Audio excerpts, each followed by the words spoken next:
Hello, hello! Why did my chat refresh? For the love of God, why is everything broken? Hold up. Hold up! Refresh, The don't scuff already refresh. starting. Yep, yep, alright. Hello, hello!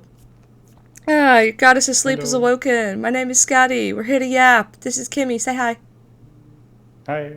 I feel so awkward doing that intro, but it's over. It's over now. We can move on. I need You'll some get new used to background it. music. I know, I will, but like it just feels weird. It feels strange. Bleh. I need new background music as well, because we're in like dead silence right now. It's kind of weird, isn't it? No. Huh, hold Chat up. can bring their own music. I mean, I get. Oh, that's the wrong button. Shit. The scuff has begun. Help! Help! I just transitioned to No way. studies. Oh my god! Whoopsie. Whoops. Oh, fucking hell. Alright, I'm trying to add in a new source. Hold up. Teaching Shroom about basic military knowledge. What? Why does Shroom The need fuck? military knowledge? Why do I have so many people in my audience that are in the military? Am I just attracting that kind of, like, fan base? I don't have a problem with it. I just find it really funny. No, hold on. I How guess a do lot of people find this interesting. Yeah. No, that's Kimmy.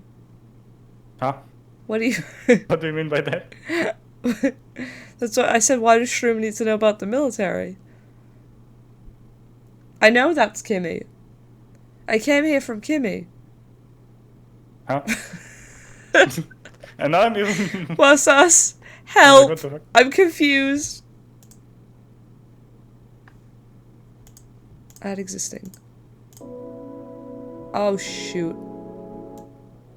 How loud is that?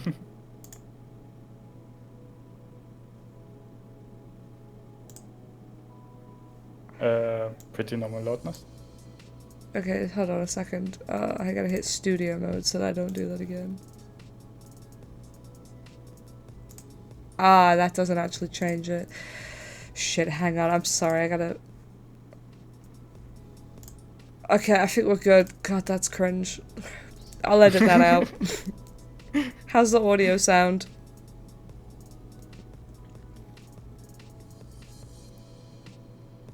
Oh, that's good.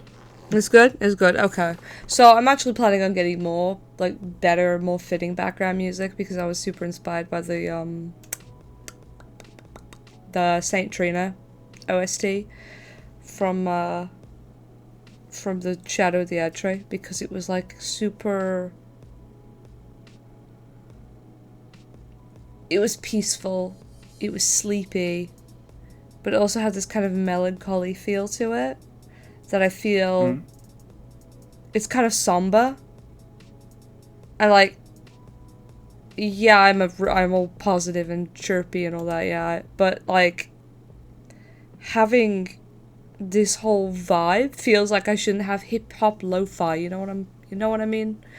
Like I'm half asleep all the time. Need a music producer? I mean, are you a music producer? Then he's in the Hi, Dan. military and the music producer. I thought he was a pilot.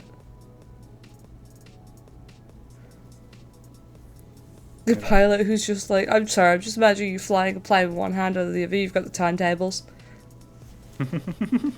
The flying DJ. And I also ride a bike. Well, that's something I can't do. You can't ride a bike? No, I can't ride a bike. Can you ride a bike? Yeah. I learned it as a kid. I also learned as a kid. Kimmy, how did you learn how to ride a bike? Now, you would think I would have learned it with like those support things Training wheels. on each side of the Yeah. those support wheels. Yeah. But no, we were too poor for that. We only had normal bikes, so I had to learn it the hard way. Oh, okay. But you learned. Yeah. As a kid, I had a bike with training wheels, and I liked my bike with training wheels a lot. It got me from one place to another, and I didn't have to worry about balancing. I enjoyed it. And then one day, Dad's like, "We're gonna take the training wheels off," and I'm like, "What the fuck you mean?" Take my training wheels off? What do you mean, training wheels? Huh? Bruno is Mars but gay. Why is that Bruno Mars is gay joke so fucking funny? So, I'm like, wait, you're gonna take off my training wheels? I thought the wheels were supposed to stay on. Like, it just seemed weird to me, you know? But no, so the training wheels come off, and I'm like, oh, well, I don't like my bike anymore. I'm good, you know? And Dad's like, no, I'll teach you how to ride a bike. It's fine, don't worry, you'll do fine. So, he teaches me how to ride a bike, and I'm like, I don't really like it. I'm very nervous. I keep stopping randomly. But I get it. I kind of get the idea of balancing, and yeah. But I have, on top of my ADHD, I have, like, basically dyspraxia, which means that I've got really bad, like, awareness of my surroundings. Like, whenever we go to, like, a theme park, Zero has the tightest lock on my hand, because he knows I'm going to wander into something. Like, if we're in a crowd, he's going to lose me. It's just how it is. So, so, Dad thinks, let's get some new bikes.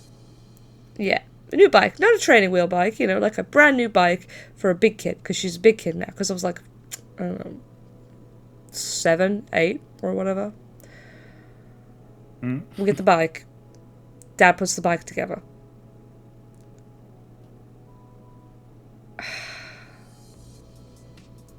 And I get on this bike, and I'm riding the bike by myself. No training wheels. I'm doing great. And the bike starts to drift to the left. This is part of why I get so sensitive when somebody tells me I'm doing something that I'm not doing. The bike is drifting to the left. I'm laughing because I know that you're going to laugh at this in a second. Bike's drifting. Dad's like, turn, what are you doing? Turn, you know? And I'm like, I can't. I'm turning the handlebars. The bike's not turning. In my stress, I don't think to put the brakes on. I don't think to stop pedaling the bike. I'm turning the handlebars, but the wheel isn't turning. The handlebars were not connected to the wheel, so the wheel is continuing to point to the left. I'm trying to turn to the right. It's not happening. No. I'm still pedaling. So, here was the problem, though. There was a telephone pole. Oh.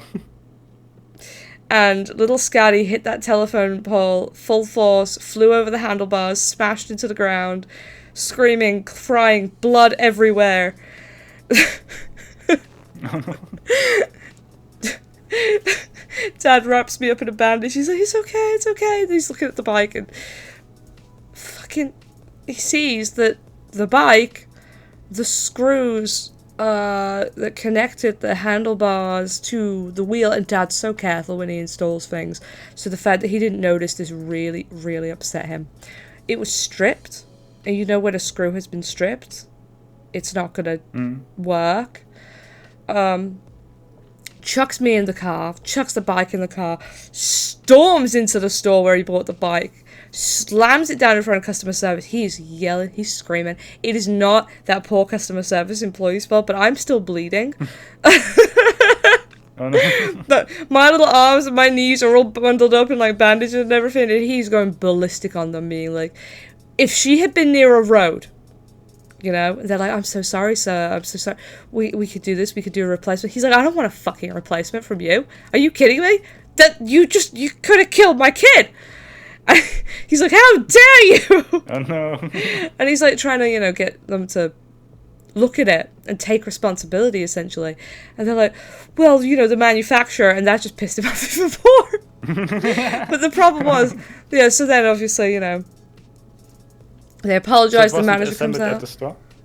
It was like partially assembled at the store. The part that was assembled at the store was the part that was broken. Oh. So they broke it and they just gave it to us anyway, you know, and that's why he was like losing it. Yeah, they apologized. They brought the manager out. Dad got full refund and all that. But then, of course, I'm like, I never want to get on a bike again, and I was traumatized. And of course, they're like, you know, well, you know, we can get you another bike. And I'm like, with training wheels? And they're like, no, you're a big girl now. You don't need training wheels. And I'm like, well, I don't need a bike then. I have feet. I can walk. So that's the story of why Skadi can't ride a bike. I'm also looking at the chat. Kimmy, what's going on in the chat right now? I was about to ask. Wait, are you okay? The kid from the forest, like the game? What was his name? Alex? Adam? The fuck? The child in the forest. The game, remember? With Vito now? Yeah, what was his name? Why would you eat it? You can eat it? There's like a possibility that you can eat it? That's crazy, I didn't know you could eat it. Adam Sandel. Adam Sandel. What's us? Are you trying to say Adam Sandler? I think he's doing this on purpose. Is he doing a joke or is the dyslexia striking again? No, he's doing a joke. Okay. He's doing the funnies. I eat sand to shit glass. That's out. You should really see a doctor if that's what's happening. That's concerning. Adam Sandals. Oh. Another VTuber Adam like I think. Sandcastle. Adam Sandcastle. Yeah, another VTuber like I think she played Elden Ring as Adam Sandler or something. Like she made him and she's running through the game as him or something. I can't remember exactly. It looked funny as hell. Was that a Shrek? What's your opinion on Shrek?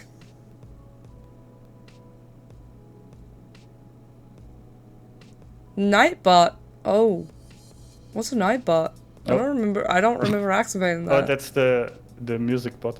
It's yelling at Wasa's. Don't yell at Wasa's, Nightbot.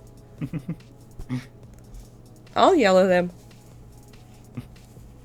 And that bot can't really do anything about it because it's not modded. That's fun. It's not even got like proper chat permissions because it's not popping up on top of my overlay, so that's good. That's good. So yeah, what's your opinion on Shrek? Weird question, I know, but... He's kind of like green. He's green? Mom, the stranger is yelling at me. Kev doesn't want me to be his mom. Have you not checked Twitter? I told Kev that he needed to stop spending his money on stupid things or he's grounded. And he yelled at me, "You're not my mom." And I'm like, oh. Kev wants Ski to be his mom. Oh, okay. I mean, we could both be his mom. I'm cool with that. I can share. 2 moms for him. Yeah, Ski feels like she'd be a nice like co-parent. She's chill. She's the chill one, I'm the stern one. Says me in legs. Pass us, please. We can't make those jokes anymore. Pride Month's over. Yeah. Yeah, I've got to go back under the bridge for a bit. Pretend I don't exist, you know. I have to go. Despite how quickly that month just passed. Yeah. It's fine, you got Kimmy. Bye-bye. Wait, there we go. Bye. No. Kimmy's let us stay because of Pride Month. And I'm back. Hello. That's my stream now. Yep. Speaking of, I need to double check because I know that I left at one point and I didn't mute, and I know that you probably said something messed up. I never checked the clip. It was you. It was definitely you. I think I got up for a minute and I left, but I didn't mute my stream, and I allowed you to basically have like free reign for a moment. And I was like, he's gonna say something cursed. No, I didn't say anything cursed. Oh, okay. Why am I getting an ad for Play-Doh? That's weird. That's weird. So today... What? Nothing. So today has been really boring, is what I was going to say. Other than the kitten. It is still Thursday, goddamn. It's still Thursday? Yeah. This morning I woke up and I thought it was Friday. I did too! It was weird. Because I got a bunch of stuff to do tomorrow. Your week was hard? Oh no, Wassas, I'm sorry. Mine was really boring. Really sleepy. Speaking of sleepy, I need to go. Okay, this week I had to go to the office twice. Oh! What for? We had like a schooling thing. At work, like a workshop. Yeah. And the actual workshop that was on Monday was actually pretty interesting. Okay. It was called the Design Thinking Workshop. And they were like explaining how you can like use a lot of people to generate ideas for projects and stuff really quickly. And some stuff to also like be careful of when doing stuff.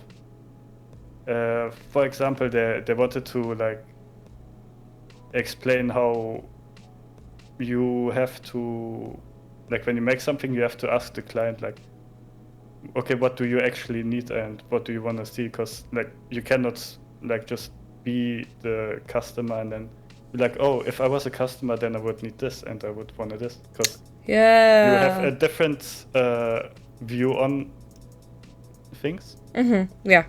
And the way they explained it to us was actually really genius. It was like they had this picture and it was like just a black and white picture of something. To me, it looked like it was like an animal school or something. Yeah. And they asked us, what do you see? And like I just saw like a school or something, right? Yeah.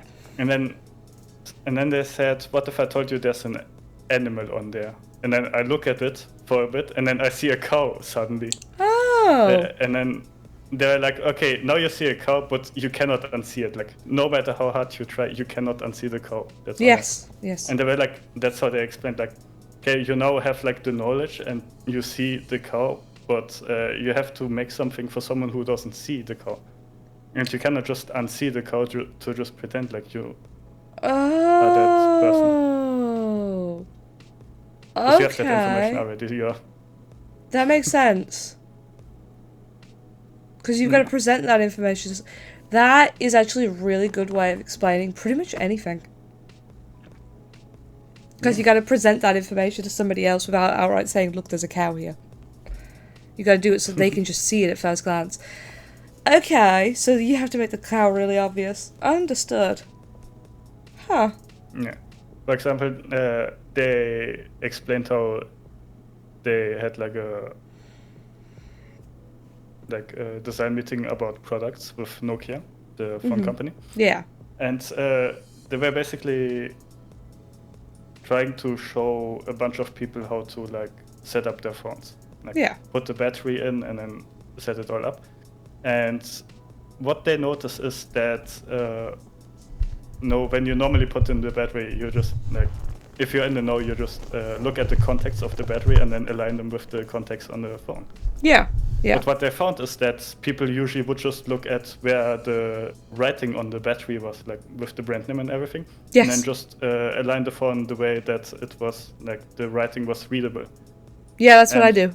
Unfortunately, they did have the writing on the wrong side of the battery. Oh, no. And they already shipped them. They were like, oh shit, no. Oh, yeah. That's not good. Because like when I try to install a battery into something, I always look at the battery for help. Yeah. Sorry, was that a bit louder? There we go. Move my mic a little bit closer. Oh, that's interesting. As I've done like art commissions before, I don't like to do them because I find like I love to draw, but when there's pressure on me to complete a drawing, I really struggle.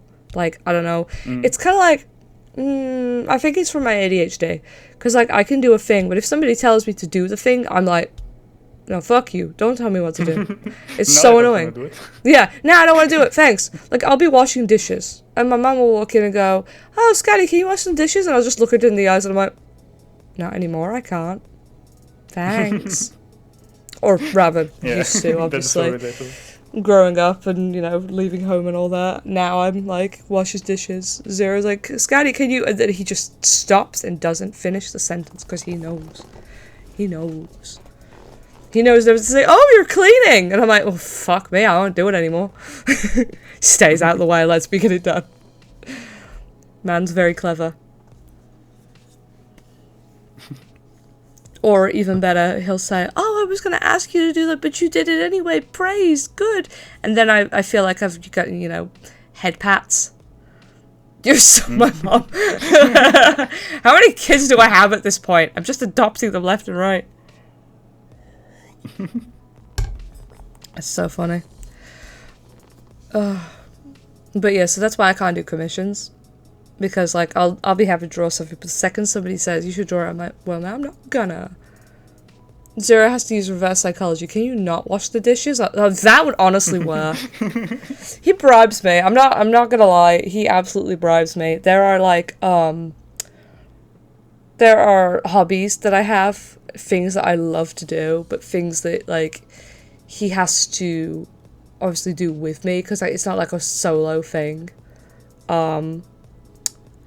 And so he'll say, look, if you do this chore, I'll give you like 2 hours of like uninterrupted, just you and me time, and that is enough for me to go, okay, I'll get done. Because like we have our like couple time and everything, but there has to be time where I'm like, okay, this is about me, this is about what I want to do, this is about my like hyper focus, hyper fixation thing. And so he'll give me like 2 hours of hyper fixation time. If, like, I'll put a load in the dishwasher, and it works, because then the chore gets done, and I get the reward. And, like, I'm sure people would go, is she a child or something? But fuck you, at least my house gets cleaned. If it works. If it works, it works, you know? It's good like that. But yeah, he does have to bribe me, which is quite funny. Oh my gosh. But I mean, it works, you know. But yeah. Think about commissions though, is they'll say to you, oh, well, you know, I want this, I want that, I want this. And then you're like, it's hard to do what the client wants when they're like, can I just have a sketch of this dragon? And you're like, okay, what style? Just sketch. Okay, but like when you say a sketch, do you mean like an actual sketch? Or do you mean like, is your idea of a sketch like fucking, I don't know, full line art, cleaned up, you know, that stuff? And they're just like, just this. It's like, no, dude, you need to give me some answers. You gotta like fill out the form, tell me, because otherwise I can't work with that. You know what I mean? Yeah. So that's one of the things that I can't stand when it comes to working with a client to make something for them. They don't tell you what under sketch, I understand just like a quick doodle in just black and white. Yeah. Like the one that I did for you that you've got as your server icon, that's my idea of a sketch, which is just quick scribbly lines. Well, I like to throw some colour on to make it clean. Disabling tab snoozing. What is tab snoozing? I don't know what that is. Tab snoozing? Oh, then the tabs you don't use, like, I just unload it from memory to save RAM. Oh, I see. I hate that it does that. Like, I specifically open things because I want them to be open. Yeah. Stop shutting them down windows. Yeah. I don't think I have that. That's something that I really hated about Android, because on Android you can have everything open and it will just in the background just put everything to sleep that you don't use. Yep. And I hated that because I would only open a few things and then I would want those to be running in the background. Yep. Because I would then close them manually. But yeah. Android is designed in such a way that it will just do them automatically no matter what. Yeah. I had that problem with so when I was playing Animal Crossing Pocket Camp. Like, I would tab out for a second to, like, reply to Zero about something, and tab back in, and the whole game would reload, just because I was gone for 2 minutes. It's like, oh my god. It's still happening. Give me tech support, fix it for him. What browser do you use? Because I remember, and what Windows version? Because I remember there was a thing on Chrome and Windows 11 that it would put it on like efficiency mode or something. Spyware. And what? And you had to like. Opera GX is not spyware. How dare you? I mean, if you activate the RAM limiter on Opera GX, of course it's gonna snooze tabs. So how else is gonna limit the RAM usage? I don't have anything like enabled. I could, but I'm worried I'm gonna enable something and break it, so I just don't have it. But I like Opera GX because it's just clean and simple and like. Sorry, I got distracted by something. Sorry, hashtag not sponsored. No, I could be. I mean, I'll absolutely honestly, talk about it. Honestly, they sponsor a lot of like people. Yeah, come on, I'll do it. I'll talk more about it. It's great. I love it. This stream was brought to you by Opera GX. Did you know that with Opera GX, if you want to swap, you can just press a button and it just does it. It just does it. And on your homepage, it shows you all the release calendar. It has a release calendar. It shows you all the games coming out. That's kind of cool. It tells me what I should be spending money on, what I shouldn't be spending money on.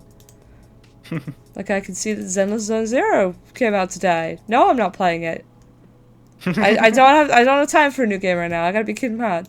I can also see that in a few weeks, Visions of Mana is coming out, 28th of August. Hot damn. I'm not gonna play that either. Gundam Breaker 4? I forgot about that fucking game. And Dark Souls. Oh god, Dan, please. I'll get to Dark Souls, don't worry. I've been playing the Zero challenged me to do a run of Elden Ring with a melee for once, and you know, by myself. Because he's just like, come on, do a dex, it'll be fun. And he was like, also, I bet you can't do he's like, if you can get through Godric, Radahn, and Renala with just these 2 katanas and no magic at all, he's like, I'll give you 2 days of your hyperfixation. And I was like, 2 days? That's a lot of time! Bloodhound's Fang and Easy. No, he specifically wanted me to use the new katana that was in the DLC. Like, he gave me a very specific build I had to use. And Bleed is no fucking joke.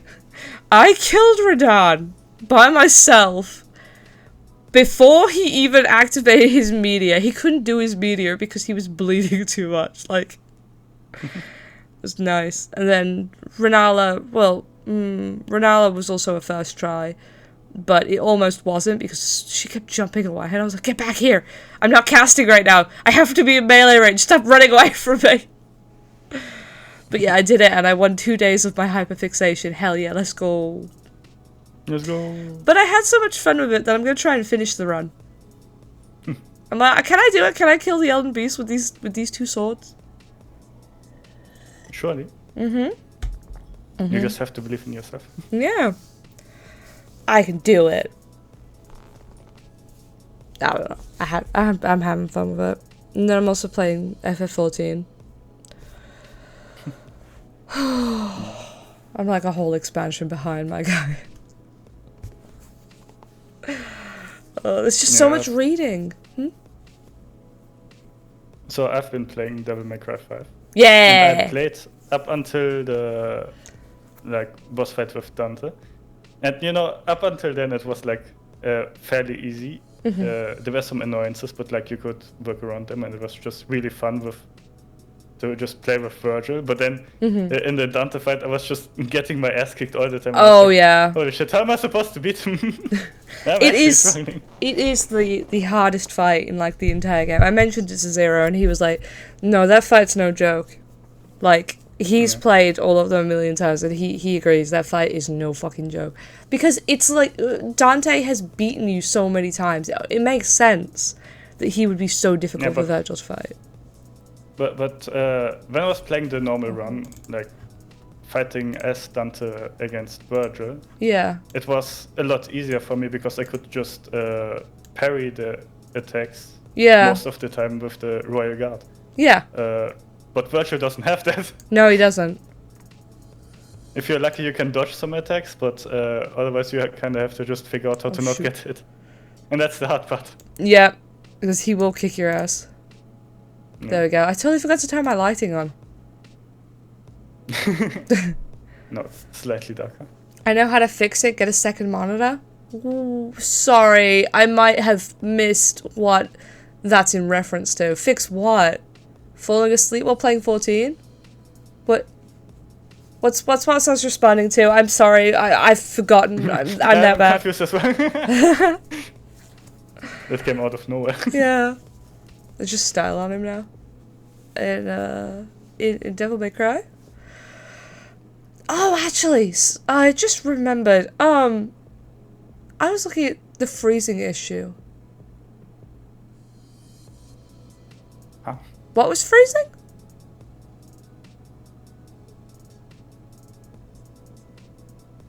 Did I say something was freezing? I said I was getting sleepy. It's in the middle of the summer. What do you mean freezing? The stream tab. Oh. Yeah, because then both tabs are in the foreground. I don't know. Did I say my stream was freezing? No, Wasa said his stream was freezing, like the tab. Oh, okay. Okay. Sorry, I was like, I'm so confused. I was like, what did I do? I was confused. I was like, what have I done here? Okay, I understand. Yeah, sorry. I was like, I have a second one. That's why I keep looking up here. Because, like, my webcam's here. And then my chat's up there. So that's why I keep looking over there. Because my chat's on my second monitor. I've got a monitor right here in front of me. And I got one to my left. And I look up to see my chat. Because it's portrait style. Because, you know, that's just cool. So I have OBS sitting on top. A whole Discord on it. Yeah. Well, I have OBS sitting on top, and then the other half of the monitor I have Discord open. Which goes just down here. 2 ultra-wide monitors, hell yeah. Dad's cool. Yeah. I'm doing the thing again where I have to lean to see past my webcam, because it's blocking my taskbar. Oh, so hold on. I wanted to open this because, Kimmy, I wanted to talk to you about something that I found on Steam, and I thought it'd be funny to judge people. Oh? Yeah, so some of our friends have some suspicious things on their wish lists. Oh. Uh-oh. Where is it? Does I Ken don't really look at people's wish lists unless I'm intending to buy them something. I found it because I was looking at a game that I've played, and I saw that Kev wanted it, and I was like, Kev? Also, I think Kev has his government name on his Steam, so that's concerning. You should probably remove that. Oh my god, that reminds me of something. Yeah? Remember when you were like talking about how you didn't know what to play, and I was like, oh, you should play that Elden Ring DLC you got, or that one game, and you didn't know that. Yeah, and I was like, oh, what? Oh, no. Yeah, has that showed anything sus lately? I haven't done anything sus, right? Let me check. Don't check! And don't really look at it often. Not that we're on the activity tab. Yeah. I don't really see anything. So, what the fuck, Kev? I'm sorry. I'm I'm calling him out because I've just gone on the games that he owns, and he has only played it for 52 minutes, but he has something with a title that I cannot say, because that is not say so. No? Mm-hmm. Can you write it in the DM? I'm curious now. I can write it in Discord.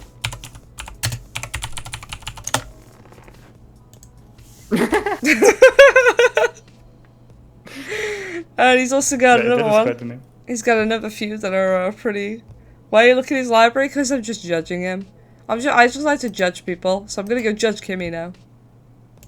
If you're on my friends list on Steam, there's nothing to judge. I'll be the judge of that. Yeah, if you're on my friends nothing list on sus on Steam, I'm gonna have a look through and... Yeah, so far enough it's sus. About what I expected. Total hour 40 hours. I would have thought there'd be more hours on DMC. Okay. Yeah, I played through it twice and then I did a little bit of like the Blood Palace and stuff. I've got then I like... decided I no longer had fun and decided to move on to Cyberpunk. Oh yeah, Cyberpunk.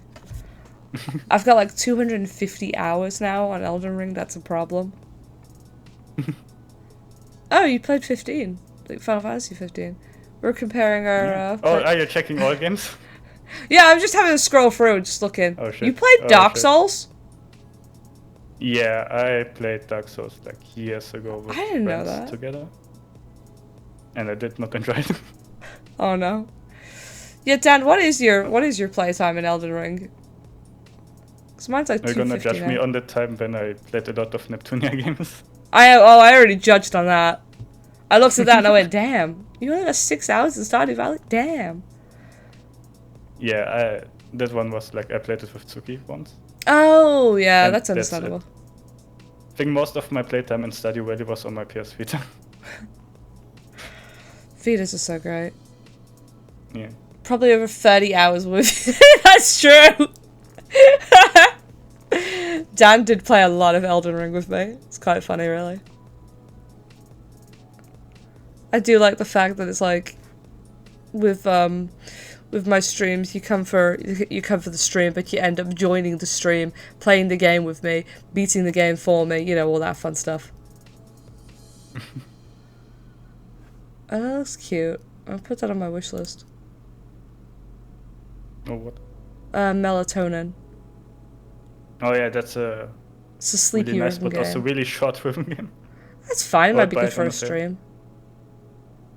Yeah. I really enjoyed it. Yeah, nice sleepy game. Oh my god. There's like games on there that I completely forgot about. Oh, I've got games like that too. Like I remember Monster One Piece.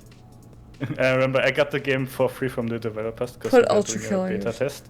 Oh yeah. And I applied for it because like those were the same developers that made the Neptunia franchise. And I literally applied for every single beta that they put out and I got into that one. Yay! So I got the game for free and early.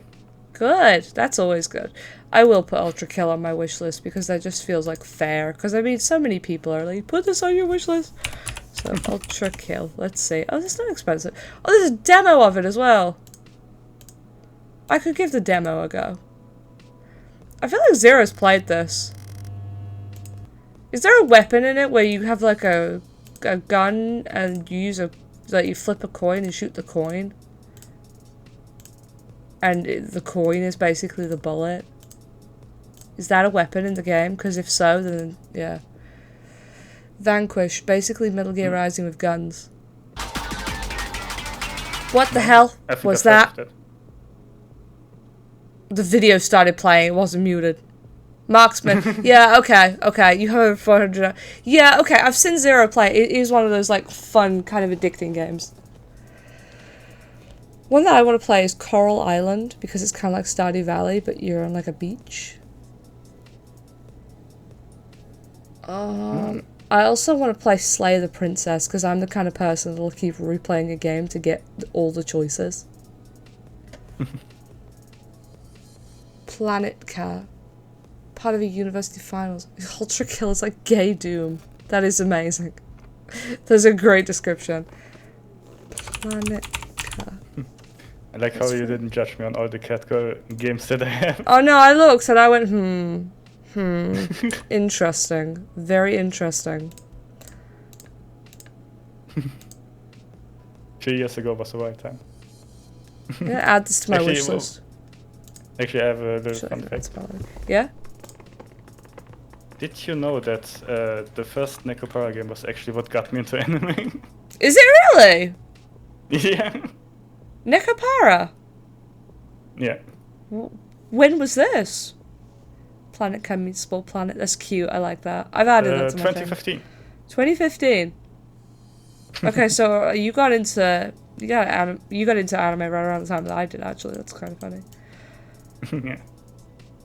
And I distinctly remember like downloading the game, and then people were talking about like a R18 patch, and I was like, oh, probably for like curses and stuff. So I Yeah. was like, I'm not a pussy. I'm gonna download that and play the full Oh game, and no. then Oh and then no, I got the Kimmy. surprise. Oh, Kimmy, no. Oh. 2015 sounds And almost 10 years you gotta ago. remember, I did not know anything about anime at the time. Oh, so you were very confused. Oh, that's funny as hell. What's the Oh. porn on my computer?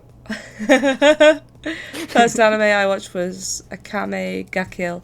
Why do I feel like I know that name? Hang on a minute. That's my file explorer. Hold on. I can't see past my fucking webcam. There we go. I've got to move it. I always remember this one, but I always forget. Oh! Yeah, I've heard of this. I've never seen it, though. The first anime that I watched that... Oh, man. Oh, sorry. The first anime that I watched that Zero got me into was JoJo's Bizarre Adventure. And that is probably the weirdest entry to anime possible, because that is not what anime like is at all. And so it was very, very weird. What is he doing? Sorry, cat, like I said. I just noticed him. Gotta take off the cat. Hi. You okay? Oh, he's so cute. He's asleep on a little cleaning rag. He's using it as a blanket because he's so small. He is exactly one switch in length. You coming out? He was in his little carrier, sleeping. Hi. Hello. You played RPG Maker? Oh yeah, I actually made a game once. It was terrible. Absolutely terrible. Oh god, I just realized you're gonna see the one that I saw on Kev's wish list and you're gonna raise his eyebrows. Skadi, this is not say so. Unless you don't know about it. See anything sus on your... You might not have heard about it. It's an indie game. It's Oh. No, oh my I'm god. Hi. Hi. Hello. We just woke up. Oh, he's so small. One perfect game. Duck Detective. I didn't enjoy that. I actually left a pretty bad review on it as well. It's quite sad, because I mean I streamed it and I was really enjoying it. It's how it ended. It just rushed it at the finish line. And like it didn't make any sense. The last deduction that I had to make didn't make any sense, and just ignored a bunch of questions that I had. Like I was like, okay, but what about the vouchers that were being stolen? Nope, don't matter, and we only care about the salami. Like, but the vouchers were stolen. That should be important. We should follow up on that. And it's like, okay, but it was like, oh, the bull did it. But like, why did he do it? He didn't know, apparently. It was silly. It didn't make sense. And so, for everything that it had that was good, I was really disappointed, because like, they could have taken a little bit longer to finish it, and it would have been great. It would have been a 10 out of 10. But if you get to the last level of the game and you just sprint for the finish line and ignore everything you set up so far, nah. Especially not in a good mystery game, you know? Anyway, what's funny is this game is part of the reason why I was like poking fun at everybody's wish lists. This is on Kev and Maggie's wish list. Maggie's too? Yeah. It's like an episodic drama, sort of, I mean, I guess you could say RPG Maker style. Like, it's mostly storytelling. There's not much, like, gameplay, as in, you can't really lose. You mostly just go through a story, you put some inputs in here and there, you solve a few little puzzles. It's about two siblings in like a apocalyptic sort of situation. They're like on lockdown, and endings of games can completely change your review feeling of it. Yes, Dan, you're 100% right. That's exactly what happened. The voice acting was great, the artwork was great, the music was fantastic, but just the way it ended was so disappointing. But yeah, two siblings are on lockdown because they have apparently been infected with some kind of virus, but like no one's being clear about it. They're starving because the people that were supposed to be bringing them food have ignored them. And the thing is, they're horrible siblings. They have a really toxic, codependent relationship with one another. So things go horribly wrong and they try cannibalism because one of their neighbors summons a demon and gets killed. So they're like, well, there's just a body lying here and we're starving. So, anyway, they break out, they go on the run, they start like killing spree. It's horrible and everything. But the thing is that there's a scene in it that became quite popular on YouTube for a while. And it's that the siblings may have a closer relationship than they should. And so it's a bit of a sus game for that reason. So whenever I see it on somebody's wishlist, I'm like, do you want it for the murder mystery, like Bonnie and Clyde story, or do you want it because you've seen the drama on YouTube? Wait, are we talking about the same game that you sent me the title of? I might have... No, not that one. No, Dan just said it. Dan just put it in chat. Oh. Yeah. Yeah. I like how I tried to look it up on Steam, but I couldn't because there's no adult games on Steam in Germany. Because, I don't know. It's not an adult game, though! Hold on. I'll send you a link. It's like a survival game. I don't know. I like the artwork. I think it's cute. Looking for a new bike. Here, I'll send you the link. Make sure that the actual steering handle is attached. Yeah, please do. Saw a video about it quite a while ago when you started describing it. I started to realise. Yeah, here, this is the Steam page, but see if you can open it in a browser. And maybe it'll bypass this one I can open because it's not an adult game.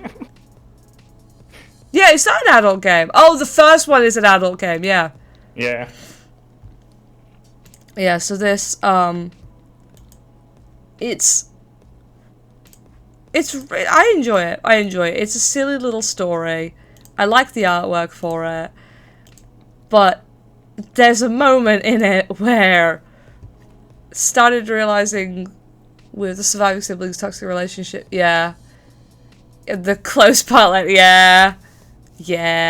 So, I really enjoyed it. The second episode was, like, the first episode was great. Second episode was even better. They're working on a third one because it's in early access right now.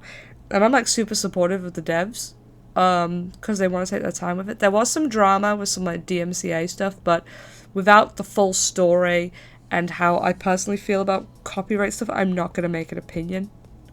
So, like, you know. But yeah, it's not something that I could play on stream because of the particular scene where it didn't actually happen. It was like a dream that one of them had. But they woke up in bed together without clothing. Covered in bite marks. Yeah, it went that far. And it was like, okay. You know? So, I can't play that on the stream, as you can imagine. But yeah, so the thing is that it became super popular on YouTube because everybody was like, yeah, stating personal opinion is a death sentence on the internet. Exactly. There are some things where I will state my personal opinion, like J.K. Rowling is wrong, and she is very wrong, and I'm horrified by her actions, like that. That is one I'm fine with stating. But I don't know, man. I don't know how I would feel about my artwork being, like, reproduced or sold, and I don't know how I would feel about receiving DMCA strikes for fan art. Like, it's too complicated. Also, he has just passed out in my lap, mid, like, lick, so his tongue is hanging out. Oh my god, he's so cute. This is the new kitten, by the way, if I didn't elaborate.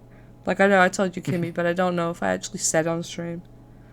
We have a new baby. He's so cute.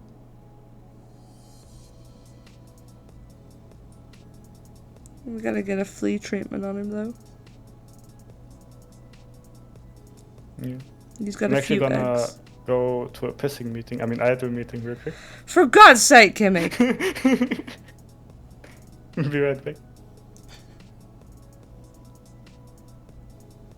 This poor little guy. He's so small. Kimmy, you know about bikes? He knows about idle meetings. Poor little dude. He's just blacked out upside down. I actually have to take a photo for Zero of this.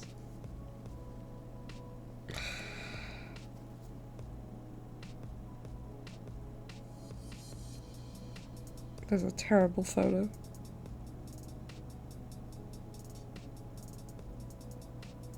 Why is it trying to do this like 2-second thing? There we go, fixed it.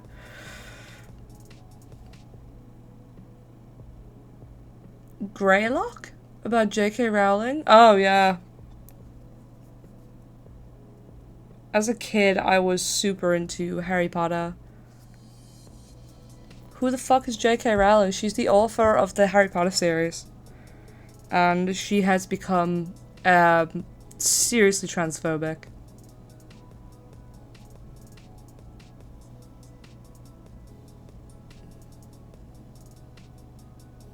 Who is Greylock? What's that you lied to me?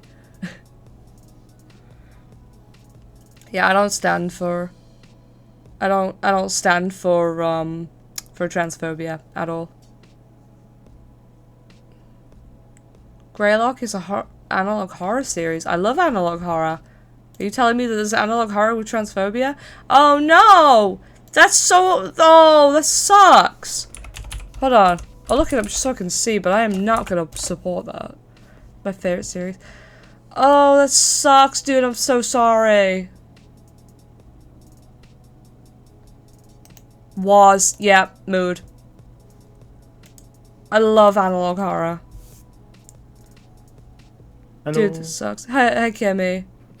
We've gotten onto the topic of creators being out as transphobes, unfortunately. That's a fun topic. Oh, yeah. Always fun to hear that, especially if it's someone you actually, like, enjoyed watching. Yeah, DB said that it was analog horror creator that they really enjoyed has just been out as a transphobe.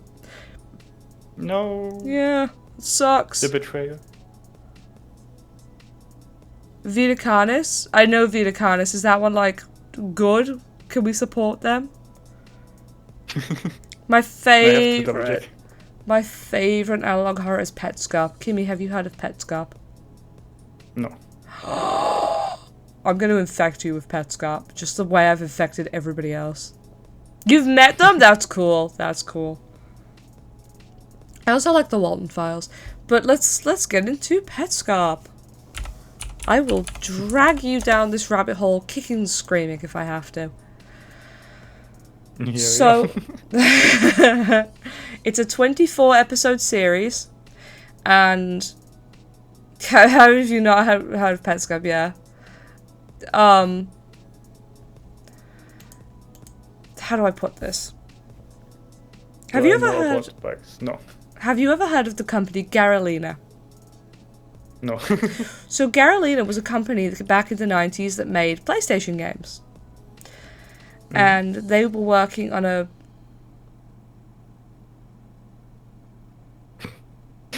Did that... GFYS. Go fuck yourself, that's what that stands for. Petscop? Dan, you don't know about Petscop either? Right. Garalina made PlayStation games back in the 90s. They were working on a game called Petscop, which was a PSX, PS1 title, where you could, catch pets. Haven't heard most popular stuff. Well, it wasn't that popular. It was indie. It was one of those indie analog horror things that didn't get like loads of views. It should have. It should have got way more. But yeah, so how do I put this? Petscop was never finished. And the person who made it disappeared. Mom banned DB, he can't focus. I'm not banning him. I'll time him out if I need to. Give him like a 10-minute timeout or something. Are you sure? No, I'm not sure. I'm kidding. Hi, Cody.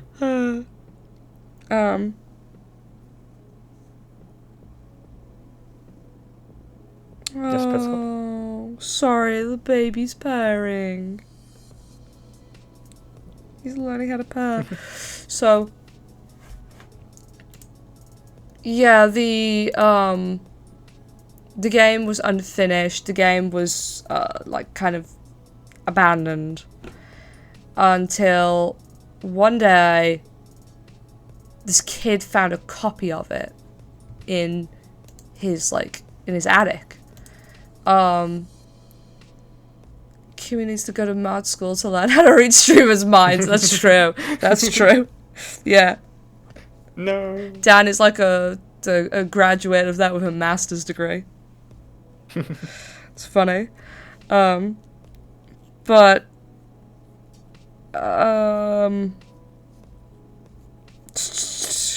so this guy, Paul, he found a copy of it in his attic and he played it. Mod school was an actual thing, by the way. I'm going to have to ask about that in a minute because I'm curious, but if I forget what I'm saying about Petscop, I'll never finish it. So, ow! Kitten, ow! Ow! I gotta give him a bath in a minute or something. He's getting, like, scratchy. Probably because his flags are bugging him and he needs a second treatment soon. You know how it is with new kittens. Anyway, point is, Paul, the kid, he finds it in his attic and he's like, what the heck is this? So he starts playing it. And it seems like a regular PlayStation game, a weird game, a little unfinished and everything. But he finds a note taped to it that says, when I go down the stairs or something, I turn to the right and become the Shadow Monster Man. And then he inputs a code, a cheat code. So he does that, all the music stops, and suddenly he's able to access this secret part of the game that wasn't meant to be there. It looks like the developer went rogue. Something happened. Oh, bless you, kitty. Something happened in the family, and the developer took the game and turned it into his own personal vendetta against someone in the family who committed an atrocity. So the game is essentially now a letter to that person. And so, many, many years later, Paul, this child, he finds it and he starts recording his gameplay footage of it because he's like, I want to show you that I'm not kidding about it. Like, he's talking to somebody. We don't know who he's talking to. And he plays through it. He shows stuff. He's not, like, the best narrator. He's pretty quiet at times. He's not really, like, your typical streamer. Like, hey, how's it going, guys? What's up? Today we're playing this. He's not a Let's Player, you know. He's just kind of vibing. He throws out his thoughts every now and again, but he doesn't really tell us much. When he reacts to things, he'll, like, laugh things off or be like, you know, this is dumb. But the more he digs into it, the more he finds stuff that's connected to, like, his real life. And you can tell it's starting to freak him out a bit, because he doesn't know about it. And, like, his birthday's in the game. He finds an item in the game that has to be censored in the video because it's apparently of personal significance to him for some reason. And that freaks him out enough that he ends his recording. And so there's like 24 episodes of him playing this game. And through it, he uncovers the story of a man named Marvin, his wife, and his daughter. The daughter was the atrocity was committed against her. The daughter was basically kidnapped and tortured at one point because Marvin, the man, believed that she was the reincarnated, like, spirit of his dead friend that he accidentally killed in their youth. And the guy who made the game found out about it and decided to make this game into a personal, like, fuck you to Marvin, because Marvin was also responsible for another death. Like, this guy's just a really bad guy and he needs to be punished, you know? Yeah. But, yeah, so it's a whole Let's Play, right? But the game doesn't exist. It's not like Ben Drowned, where it's a creepypasta based off of a game that you can actually play, right? No, this guy made a game strictly for the purpose of storytelling in the form of analog horror. You can't play it. It doesn't actually exist. Basilisk, I don't know what that is. I need to look that up now, because if it's like Petscop, I want it. Analog horror, I'll add to it. Basilisk. Unfinished NSCS, please. Yeah, it's kind of like that. It's an unfinished game. That the person on YouTube is playing through. And so the thing is, he's he's exploring this whole game and he uncovers all this stuff, and it's like, okay, but who is Care? The child. Who is Paul really? Why does he have the same birthday as the girl that was, like, kidnapped and abused? Why does he not remember her existing? It's like, it's just a bunch of stuff, and the more you dig into it, the more you're like, wow, this goes deep. And the dude who made it, you won't believe this, he ended it. He wrapped it up and he said nothing. And then he popped up a few years later on Twitter doing something else under, his real name. Like, nobody knew who made it. He just walked in, dropped it, and left. And then found it years later, this guy. Somebody said to him, "Are you the guy that made Petscop?" And he went, "Oh yeah, I did that once, I was bored." And it's like, you were what? You're a genius! Do you know how many people you've impressed? And he was like, "Hey, thanks, yeah, I was bored, I just did it." And we're like, "Okay, can you tell us anything?" And he's like, "I think it's better that you guys interpret it how you want." And we're like, "No, dude, you gotta tell us what you meant by it." He's like, "No, I like your interpretations, I like your theories." And I'm like, "No, dude, tell us the truth, come on, what do you mean by this? What do you mean?" And it's like, is Paul actually Care? And he's like, "That's a cool interpretation, I like what you guys did there." And I'm like, "Dude, please!" But it goes so deep. It's He wants to creepy. keep it secret. Yeah, but that's the thing, because he kept it secret, like, what's it called? Oh, fuck, somebody did a whole thing. It's not really that horror, you can actually play it. That's cool, you can actually play it? I'm saving that. So, hold on, what the fuck is it called?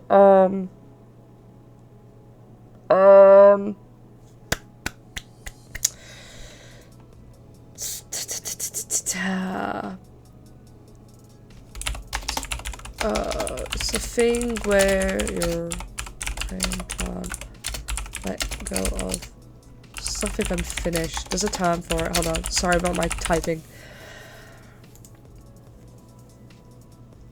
Okay, it's Ziegler effect? Ziegler? Or Zygarnik? Zagarnik? I might be saying that wrong. Hold on. I'm going to type it to you because I'm pretty sure that's... Hold on. I'm pretty sure I'm saying that wrong. Zagarnik. I don't know. It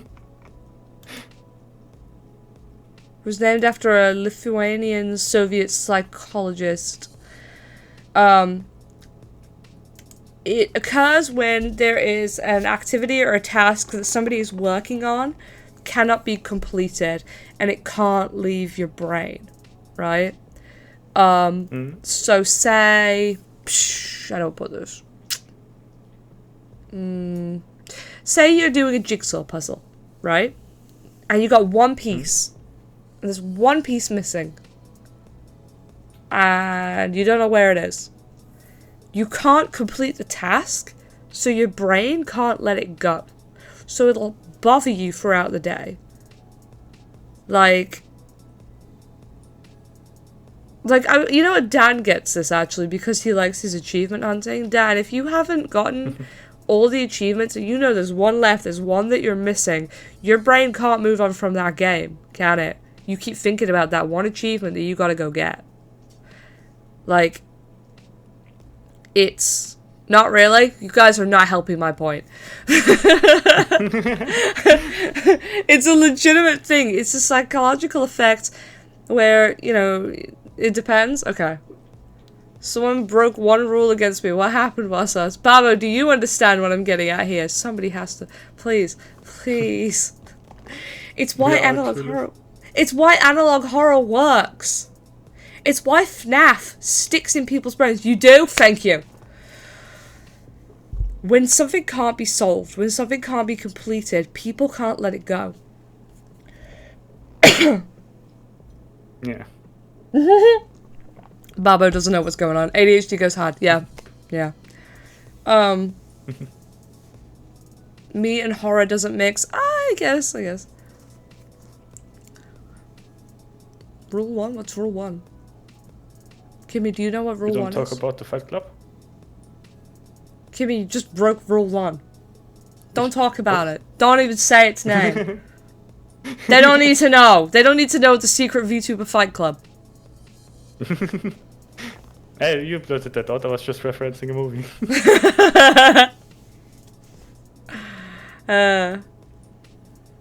But yeah, I can't like let go of a task that I haven't completed, which is why analog horror works really well for me. Something that isn't complete, something that you have to theorize about, something you have to wonder about. It's why I can't let go of Elden Ring. They haven't given us the clear answer.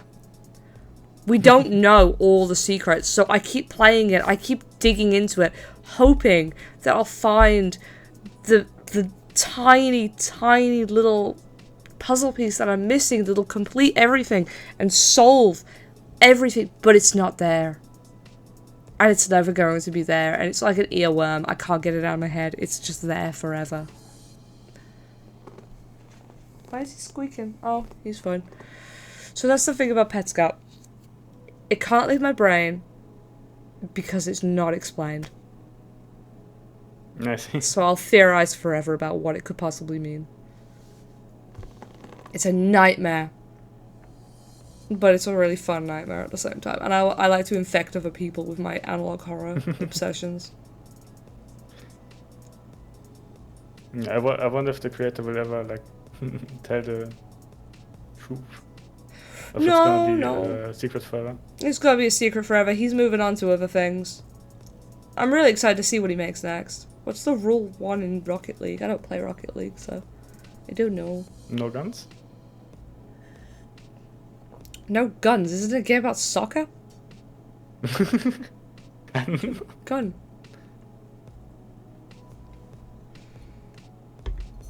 No biting? No biting. Again, it's cars and soccer. Did cars have teeth? It's soccer. Yeah. Soccer. Maybe they're getting out of the car and biting each other because they get mad or something. That's funny as hell. I don't know. Let's see. I have that. Oh! New follower, thank you! Speckled Kalibi. That's a cute name. I like Speckled. Hello. During Rule 1, players are allowed to break the lock by reversing, boosting, or driving off. Oh. Oh, somebody broke the rule? What lock? Yeah, I also don't know what lock. But at this point, I'm too afraid to ask. Kidding. I played Rocket League back in the days. I don't remember anything about any locks. Mm-mm.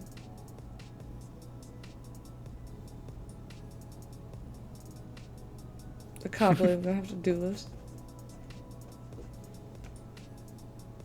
Okay, I've gotta put that on. Oh no, that's like a zappy. Two cars are driving into one direction facing each other. Oh, it's like chicken. That's expensive! Hold up! Sorry, I just had to pause because, like I said, I just remembered that the kitten needs flea medication. And I'm like, hang on, don't I have some in the cupboard because of Kit Kat? Oh, maybe. Okay, it does work at over 4 weeks of age. Cool. I wasn't sure, like, what age it's allowed to be used at. And I have a comb. I actually don't think I need to buy anything, luckily. That's the good thing about getting, you know, a pet when you've already got one of the same type. Essentially, you've already got all their stuff.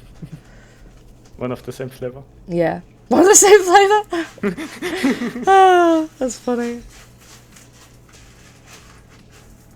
Oh my god, I'm just looking at the notes that I wrote down, and I wrote some of these topics down like weeks ago when we first had the idea. Oh yeah? What we got? Like, I just read like Cube is still being worked on, and I'm like, what the fuck did I mean by this? Cube is still being worked on. What did I mean by that? What cube? I don't know. Where? You have a cube? No. I'm so confused.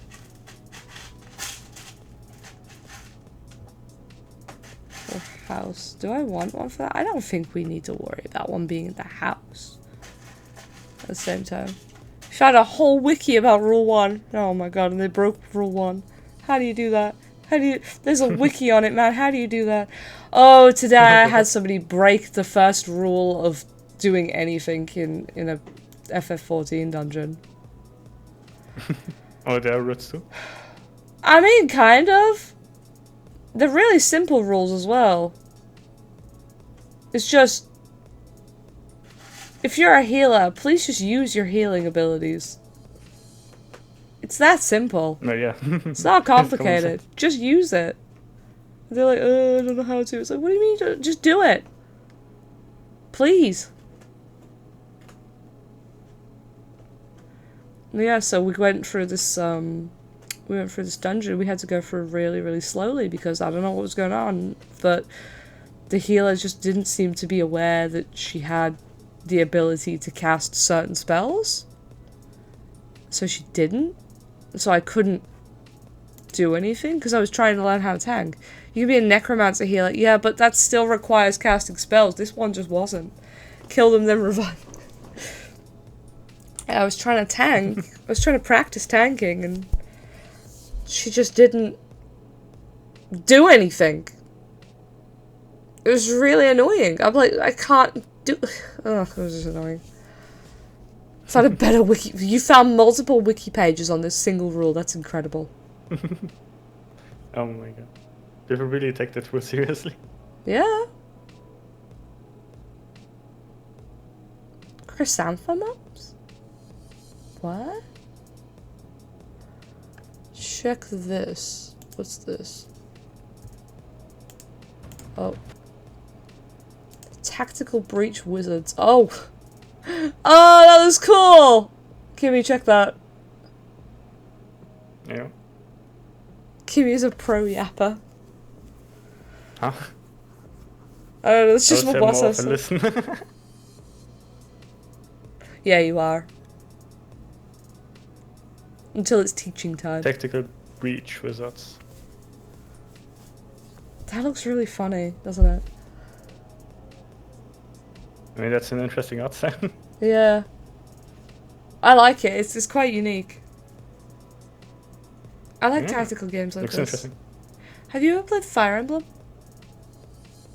No. No? Why? Just not had a chance? I never...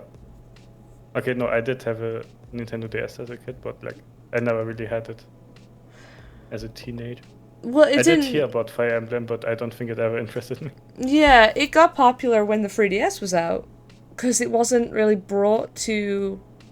It wasn't really brought out of Japan for a long time. Why are you hitting me? I'm sorry. Excuse me. Why are you hitting me? Stop it. See what I mean? He just came over and started punching me for some reason. They're weird like that. Yeah, so... I kind of want to like figure out what I meant by cube is being still worked on. What do you think of when you hear the word cube? Cube. Like the shape. Yeah. Maybe But the word for that.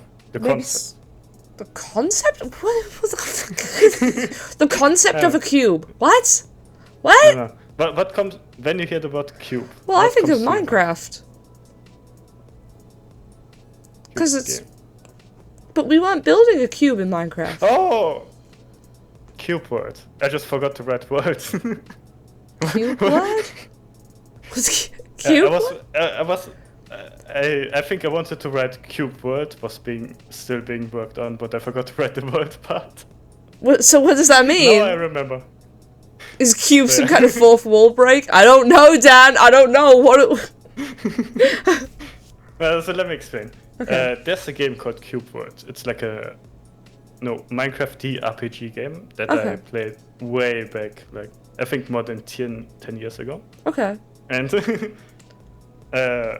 back then I had like a really shitty laptop, but it was still like pretty alright. But I had like lagging issues with it because it was like still in early access, or what it was called back then. Yeah. And then there's like this game magazine in Germany, like that was very well known for a while until like the internet like replaced the magazines. Yeah. And they were like on Facebook just writing a thing on that game, and I just like commented on the Facebook thing like, oh, I play that game, but it's like lagging hard on my PC, even though it's like pretty decent. And I literally just put my real name, put what I wrote, and then put it in the article. So my real name is now printed on the magazine. They just posted your government name? Oh, chill, kitty. Kitty. Now, chill. I mean, it was public because this was like public Facebook thing. But still. That's funny as hell. I was more pleasantly surprised back then. Oh, pleasantly surprised. Okay, so it's a good thing. I would have been freaking out. I don't like my government name being added anywhere. I mean, if you look up my government name, it's literally the only thing that you can find. Because I disabled my Facebook a long time ago, and I don't really write anything on my government name on the internet. That's true. Because I don't really want it to be there.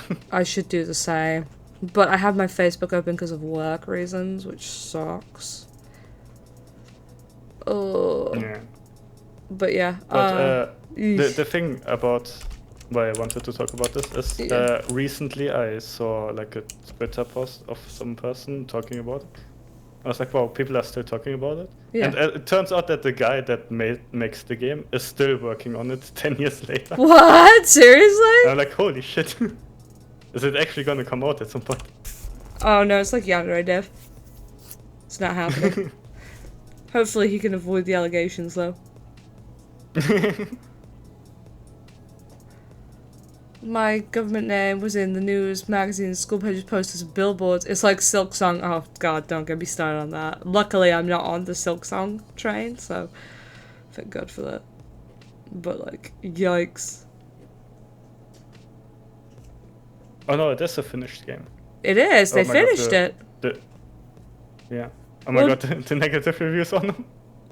Oh, I was gonna say, well, now we need to finish it. But if you're saying there's negative reviews, no, never mind. What are you doing? Come here. Stop it. I think I played it back in the alpha where they say it was better, because it was really fun back then. Mwah. You're so fluffy. Yes, I know. You got a grumpy face. I know. We gotta give you a bath at some point. You're gonna hate every moment of it. Oh, man.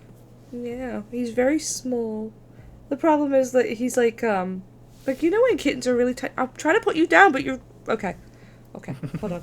You know when they're so tiny and they wriggle and you can't get a grip on them because they're so tiny and they just have little needles for claws? And they go like, meh! Yeah, that's what we're dealing with. I was driving with my mum once and we stopped at a red light and I look up and see my name and I was just like, oh shit, dude, that would scare the crap out of me. Yeah. I just looked up my government name, luckily nothing came up. What happens if I look up my username? Am I more popular now as Skadi than I was as myself? Hell yeah, actual content comes up. Nothing that says like, oh, this is a great person, you should go and follow them. Where's all that? Oh my god, if you Google my name, it's so funny. Like, just Kimion, not without the TM. It's literally just giving me cumin or something.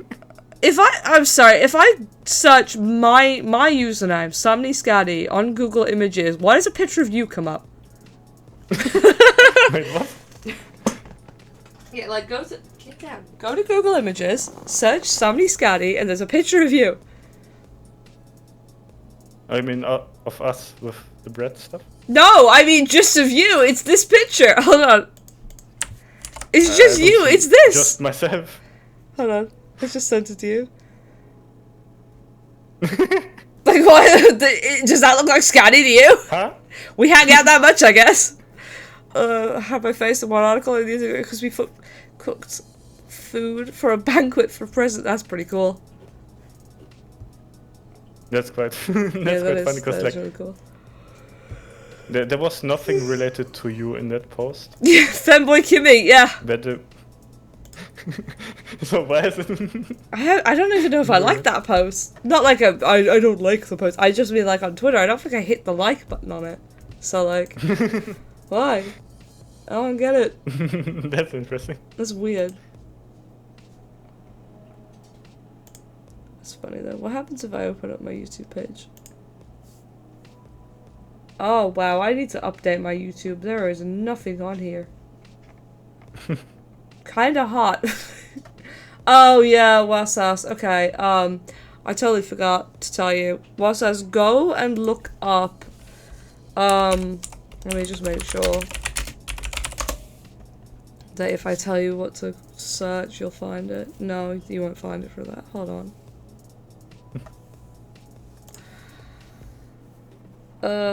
Wait, I can put links in chat. I'm so stupid. There's a picture of him. My god, I gotta add in the... I like how when I search up for my whole name, like my whole online name, Yeah. it shows me what comes up is the VR chat word that I made. Really? So if I can type in Kimmy on T... Oh yeah, you just get what was it, a Mexican spice? If I type it in because it's trying to autocorrect me. Yeah. That's funny. Yeah. It's so fun. What is that noise? What are you doing? What are you doing? Oh, that's somebody's dog outside. And it's scaring him. Oh. Oh, it's okay, baby. It's okay. Why are you hitting me? It's not my fault. For context, by the way, for everybody, he's only 8 weeks old. That's how little he is. Like, he's just barely 2 months old. Hi, baby. He's so small. He doesn't know, like, who he is or where he is. All he knows is that he wants to chew on things. What was us? Still trying to find the picture of the femboy for him. I'm just gonna type in face reveal like he's a VTuber. Suddenly there's a face. Small. Yeah, he's 8 weeks old. He's so small. He's tiny. He's a little baby. He's just a little shit. I'm covered in like cuts and bruises already from him. Oh my god, where is this fucking... Oh, let me just type in ending. Fuck it, give me the ending. I just need the picture of the boy's face. Here we go. Open images tab. How big is the image? This is big enough, it'll do! Copy image address. There you go, Wasas. Click on that.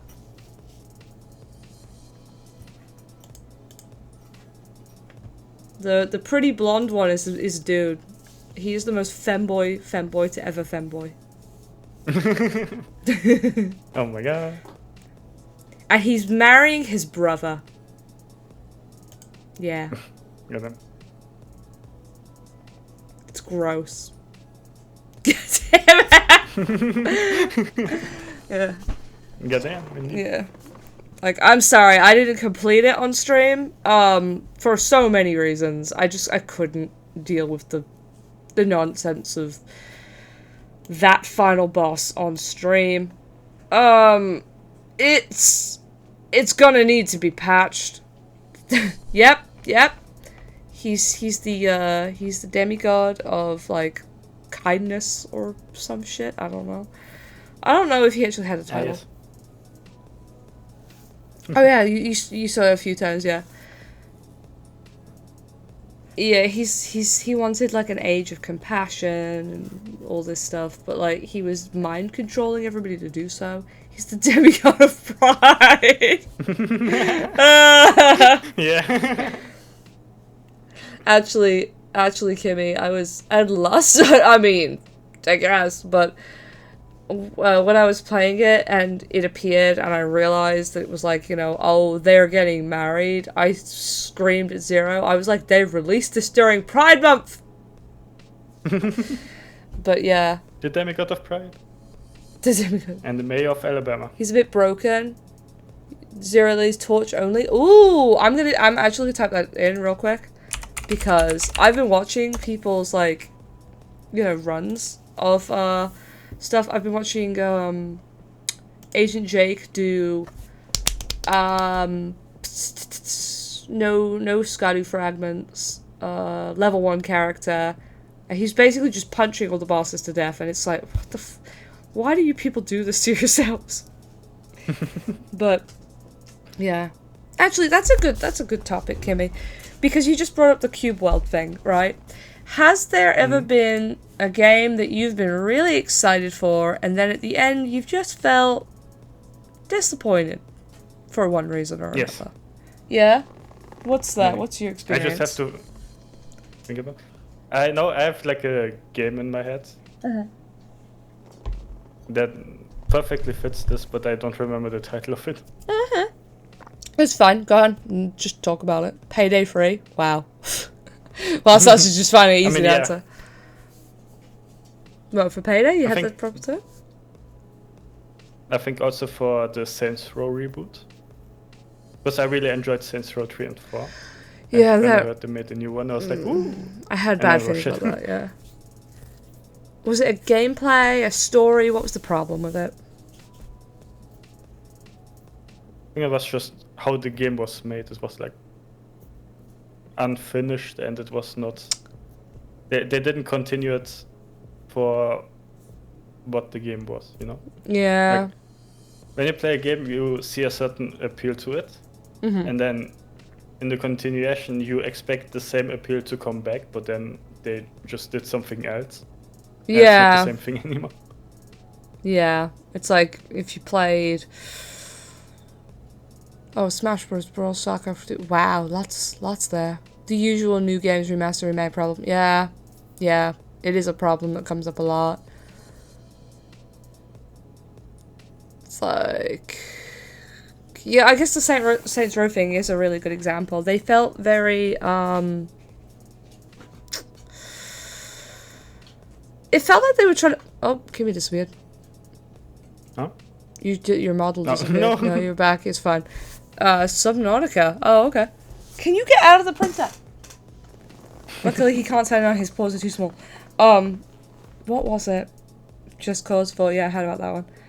But yeah, Saints Row felt like, from what I saw, the content that I saw, they were trying to put too many, like, Zoomer memes into it.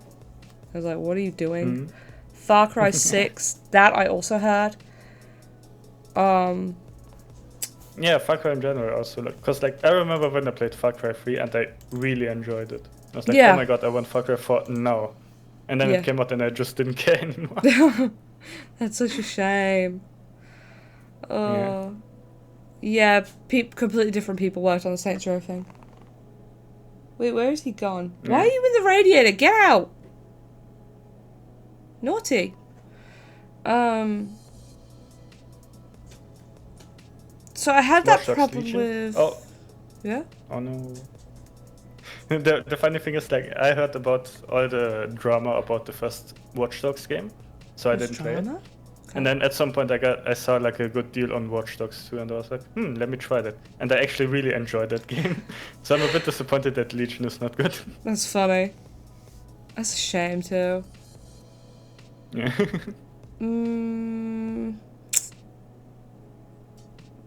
The third Bayonetta game is the first time I had a real taste of disappointment. Yeah, but Watch Dogs 2 was so good. I was actually surprised how good it was. Watch Dogs 1 is even peaker. All Far Cry games. Might have to play that one. Oh man, it is sad. It is a real shame, like how disappointing some of the stuff can be. But and here's the worst part. I can still recommend Elden Ring and Shadow of the Erdtree as one of the greatest games of all time. I would still give it a 10 out of 10. I'm just disappointed in the final boss. That is the only thing that I'm like, oh, about. And it's not even from a gameplay standpoint. It's from a lore standpoint. Gameplay, that was the coolest fucking thing I've ever played. But like, yeah, it's left a real blur in me. Because it just doesn't make any fucking sense. It just doesn't make sense. FNAF sister location. Yes! Okay, that's a really good one. That, again, left so many questions and was like, what the fuck? It did make sense. I think that's the worst part, isn't it? When it's a continuation and you expect that continuation to answer questions that you had, maybe tie up some loose ends from the original story, and you just sat there like, I have more questions than answers. Like, none of that makes sense, you know what I mean? Yeah. It's a real shame. Most hated FNAF game. I've never seen one so like, passionate about FNAF. Yeah. What is your opinion on FNAF? That's never a good sound. I think they're pretty good horror games. Oh, okay. But they're not quite what I would play. So I did wanna try the VR games that they have. Oh, yeah, those are cool. That's really cool. Because I have something really that is not quite that, but I'm a bit disappointed about the Taskmaster game that came out. Because from the reviews it seems very buggy and very short. Oh no, that's a real shame! I was kinda hoping for more. Yeah, you were so excited. I was so excited to watch that. Yeah. Oh, I'm Really sorry. excited. I'm sorry, that sucks. No, unfortunately, it doesn't seem to be really good. I hope they will like update the game and maybe make it at least like really playable. Yeah, I'd hope so. Because even if it's a short game, at least it's gonna be a fun game. Yeah. But at the current state, I don't feel like buying it.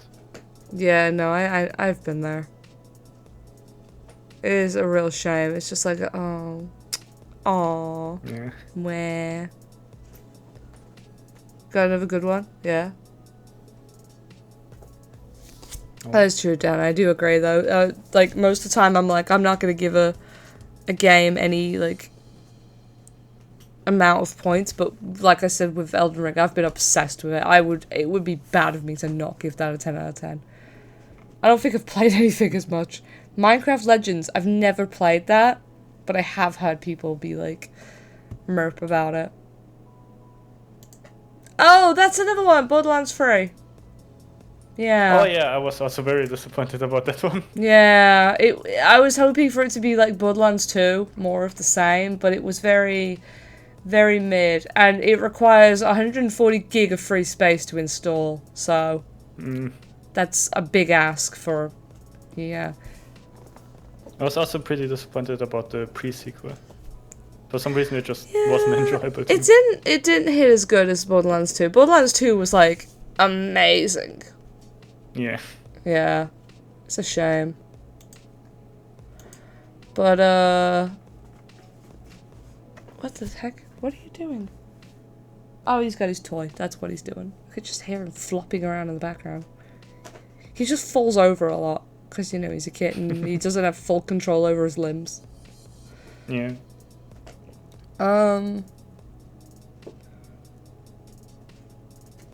I have... What you got? A better one. What else you got? I didn't think this would be such a conversation opener. Apex Legends. Apex Legends. I've never played it. I'm sorry. I mean, you mean like when the game came out, or like a recent season of it? Because I did play Apex in certain points, and I thought it was pretty good. Titanfall? I haven't played Titanfall either. Yeah, that I haven't played either. Mm-hmm. Oh yeah, speaking of which, did you have any games where like that you were looking forward to, but they just then never came out?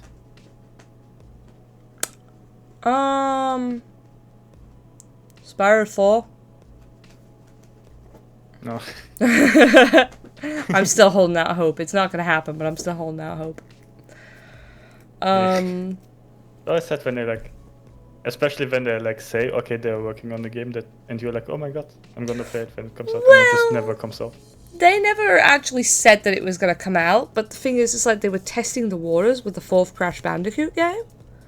Because Crash and Spyro always came hand in hand. So getting a fourth Crash Bandicoot game kind of was going to pave the way for a fourth Spyro game.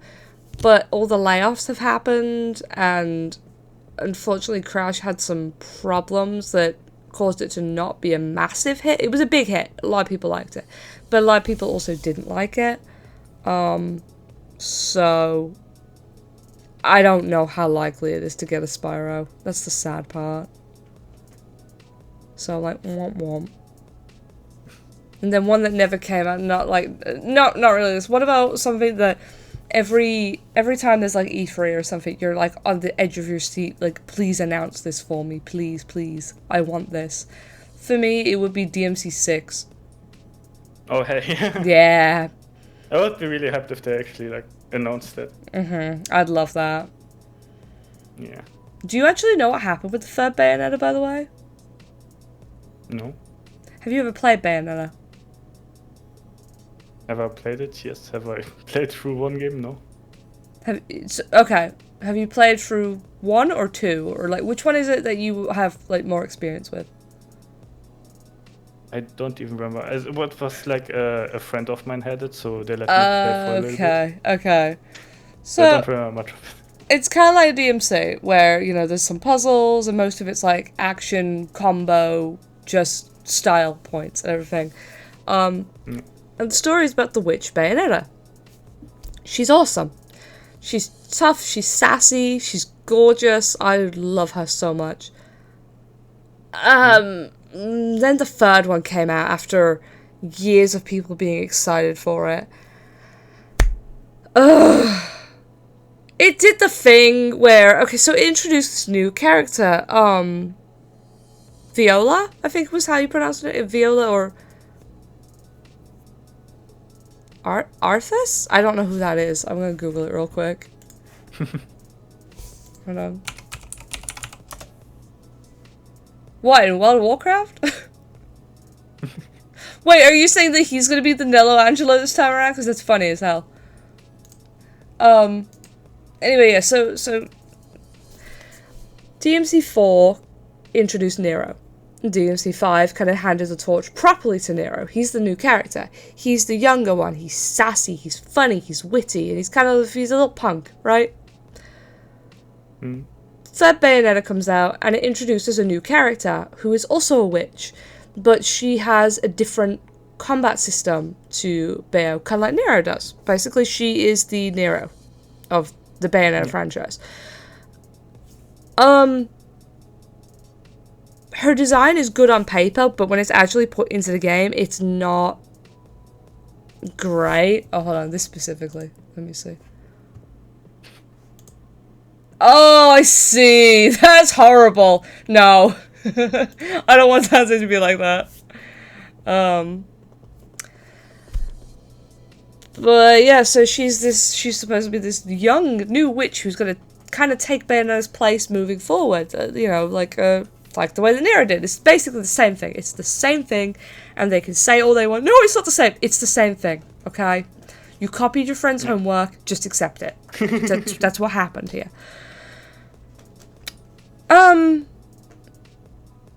So it turns out that the reason why Viola has a connection to Bayonetta and all that is because there's a multiverse situation, which is always not a good thing, you know?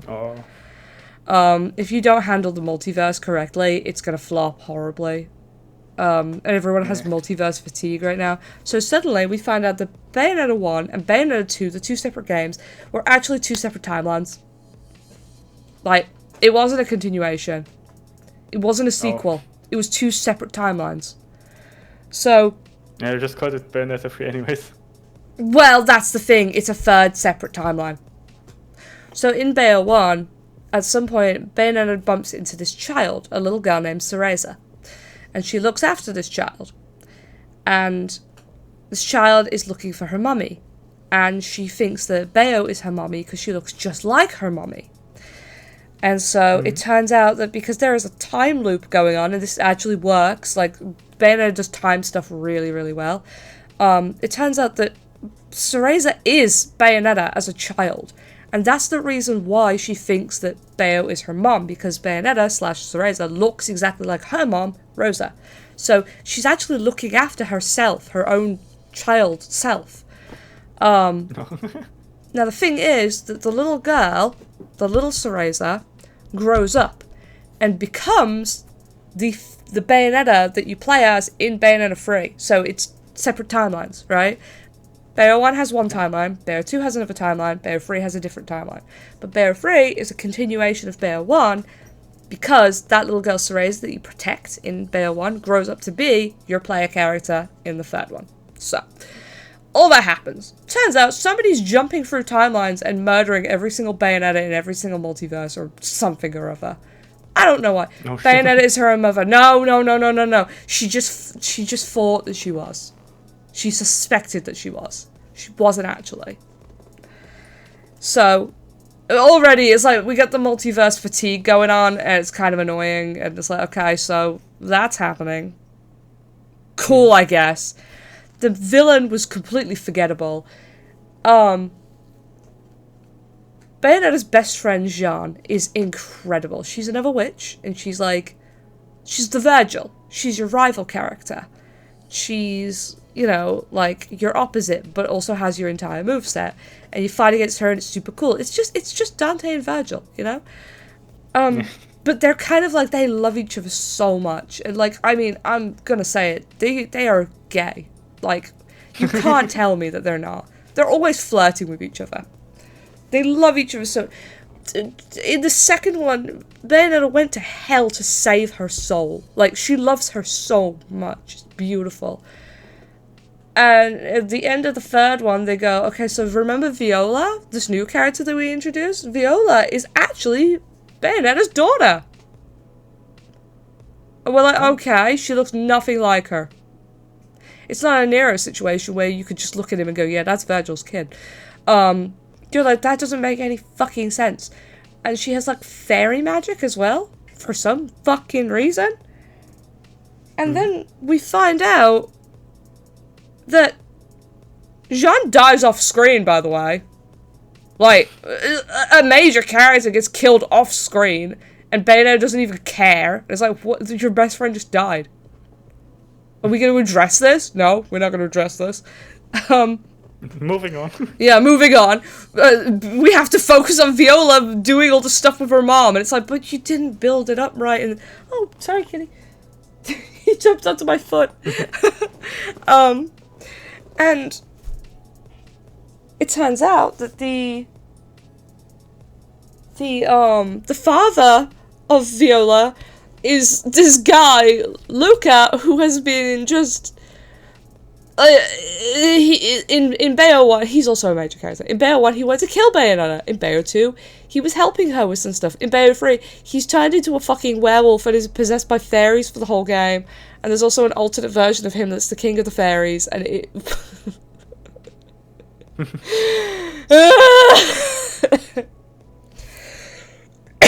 so, you want to know how it ends? How they pass the torch to Viola? No. They kill Bayonetta and Luca and have them descend into hell together. While John's died off screen, and Viola becomes the new Bayonetta. And it's like, okay, so Bayonetta 4 is apparently you're going to play as Viola, right? It's setting up for all this.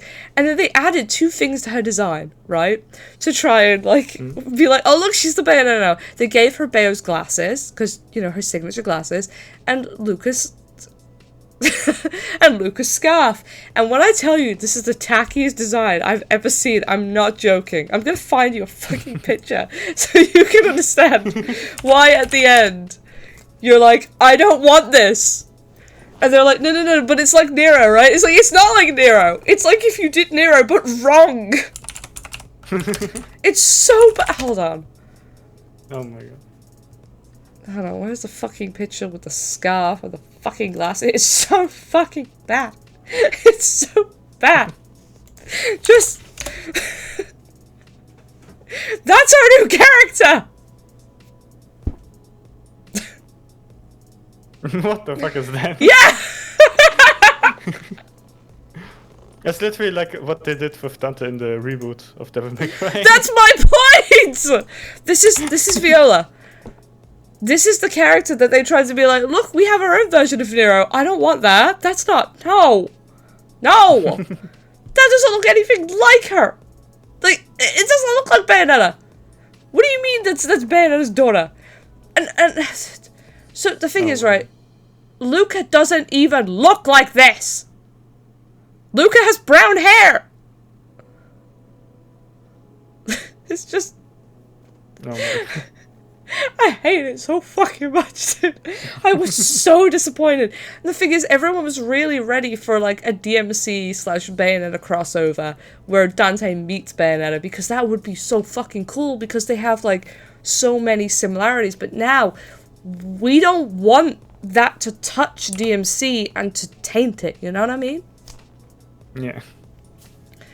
It's really bad.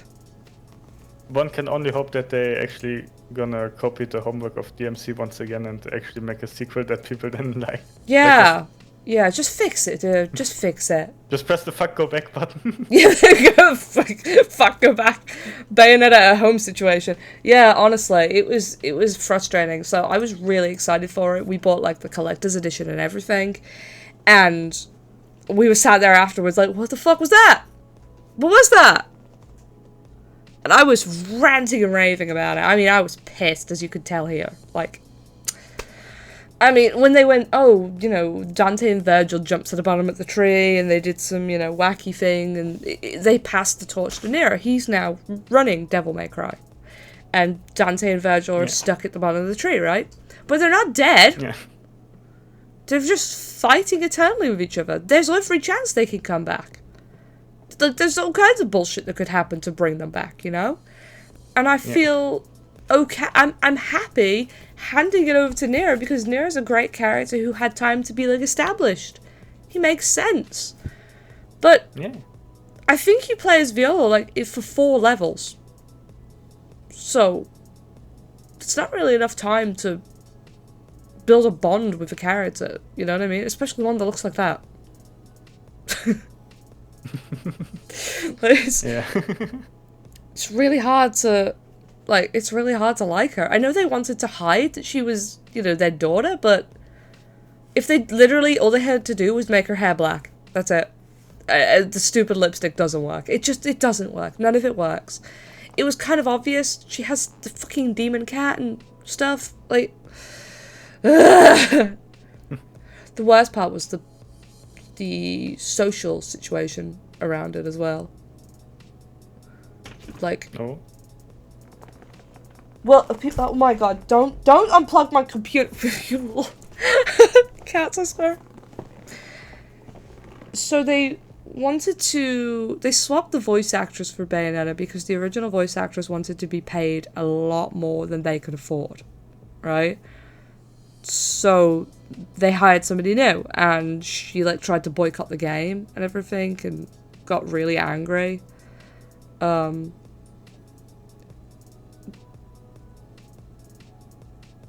To this day, it's still really awkward. Oh, I remember that, yeah. She was really pissed about being replaced, but she asked for too much money. They couldn't afford to pay her that much. And at first, like, everyone was on her side, and then we got the actual contract where it was really bad, and she was being a real diva about it. And she tried to, like, really smear the game. Oh yeah, I heard about that situation. Yeah. So you know what I mean. It was there were some videos that were really cringe. It was a whole situation.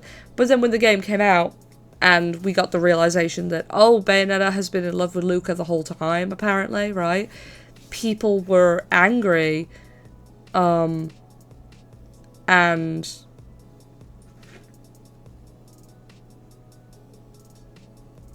people were. Yeah, exactly. It was just a bit of an asshole move. The whole situation was really awkward. Like, they couldn't do it.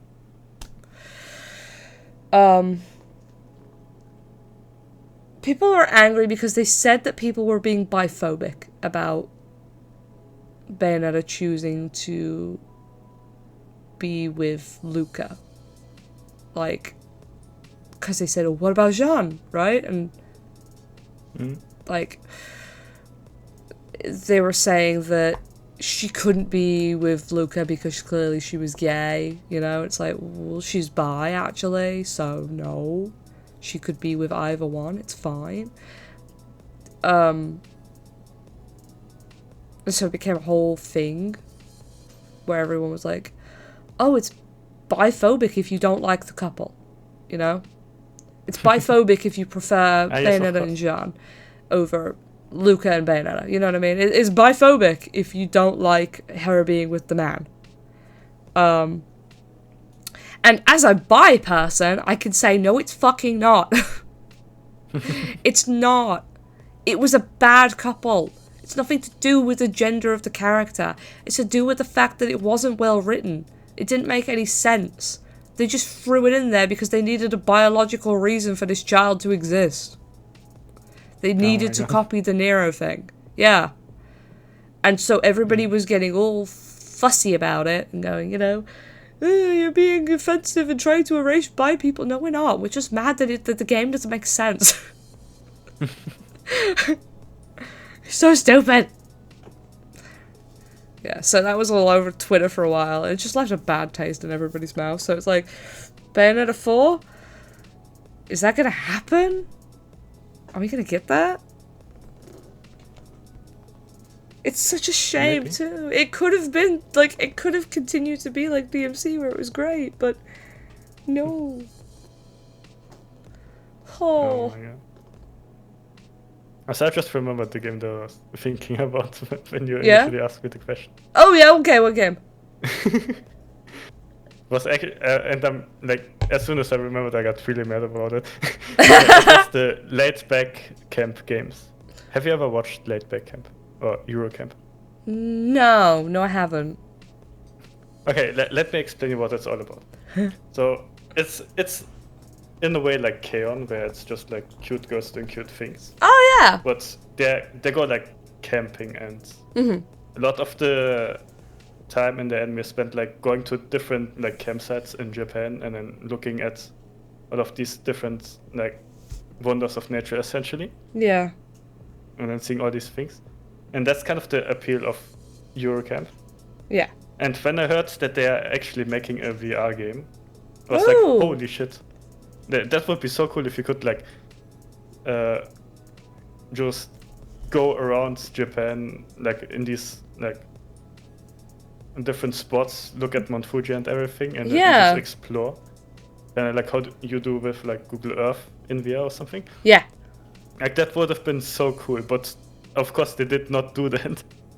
What they ended up doing is basically a 45-minute extra episode in VR where you can't move, you can't really do anything. You just interact with predefined stuff. the same way you do it on Google Cardboard. Like the game looks like it was made for Google Cardboard, not for an actual bus system with motion controls and everything. And it's on the same one map where you are like on the beach in front of Mount Fuji. Yeah. And you cannot move from there. Like you cannot explore anything. And I was so upset. That is so wasted potential. That sucks. Yeah. And the worst thing about this, they charged $20 for it. What? $20 for less than 1 hour of cheap content. Oh my like, god, not that's even terrible. good content. That's terrible. That's like you could get more out of just going into Google Earth. Yeah. Wow. They completely missed the point and just made like a game that has you camp on it and expected people to pay for it, which a lot of people did. Well, yeah. Like, this game for some reason has good reviews. What? Yeah. There's somebody paid for those. It's just bad. No, I'm so disappointed. That's... What's it? Hold on. Is it on Steam? Yeah. Hold on. How do you spell it? Just called Laid Back Camp. Laid Back Camp. There's like 2 parts, but they're essentially the same, just like slightly different story and playing a different character. Let's go camping. Mostly positive. Well, I don't feel like being positive right now. I want to be grumpy. I'm gonna hit negative reviews. You can't do anything with your arms and hands. Wow. Yeah. Are you looking at the Fumoto campsite one? I was looking at the lake one. Let me look at the other one. Hold on. Look at that and then look at the third thing on the thing. So the second screenshot. Okay. Wait, that's the mountain? Dude. No, I think you're looking at the wrong. I think the screenshot with you petting the dog. No, hold on. Fumoto. Okay. Oh yeah, I see the dog. Yeah, that's not your hand doing it. That's just a pre-animated cutscene, essentially. You don't get to pet the dog. You just get to watch. You don't get to pet the dog. Who can't move, pet the dog. It's so awkward and weird. What the negative reviews? There's no interactivity. You're trapped in a small bounding box. Incredibly overpriced. Yeah. Wow. And, that is, yeah.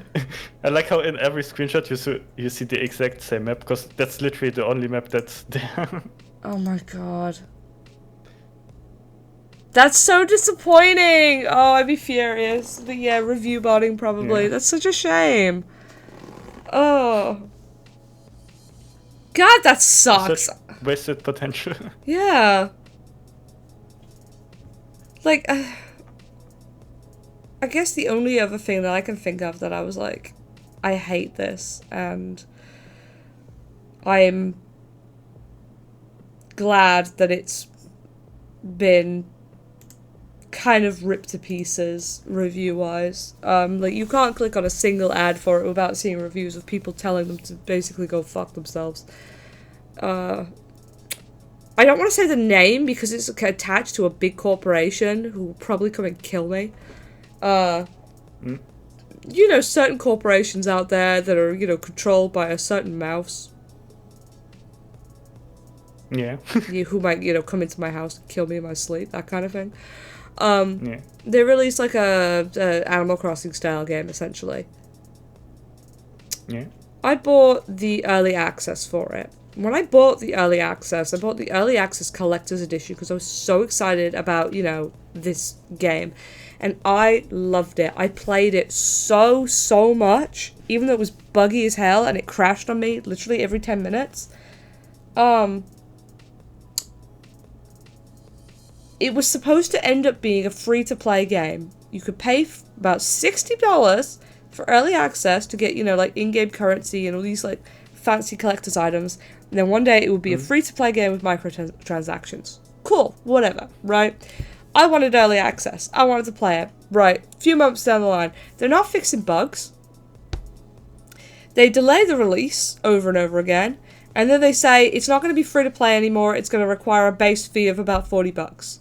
And I'm like, So you lied for starters. Okay, good to know. Good to know. Second, when we purchased early access, we were told that we would be receiving future content for free because we purchased early access, right? So tell me why they added in DLC packs for money. And then... yes, of course. And then they said, oh, not those. Those are not included in it. Yeah. Even though the terms and conditions... other ones that we released. Even though the terms and conditions that we signed, and they did end up in quite a bit of hot water for this, the terms and conditions that we all signed stated any future DLC. Yeah. So they lied. And no one was able to get their money back because obviously this was too many months in. Obviously. I mean, on Steam you can still get your money back on those edge cases. I tried. Even if you exceed the time, yeah. you can still... something else. You I tried. Still, get your money back. Yeah, put them in legal issues. Yeah, but I mean, like I said, they've run by the mouse. They got away with it. And so the thing is, it's just nobody likes them anymore for it. Like specifically the game developers. Game developers of this specific game. You click on, like, they'll go, oh, it's a sale, promo sale, and only $20 to play it, and to get all of the stuff that early access got. And so all the comments are like, we paid $60 for this. Where's our refund? Huh? So nobody's buying it. Nobody's playing it. Like, they've lost, essentially. There's no point in, suing them and chasing after them and everything, because they have lost their entire player base. People hate them for it.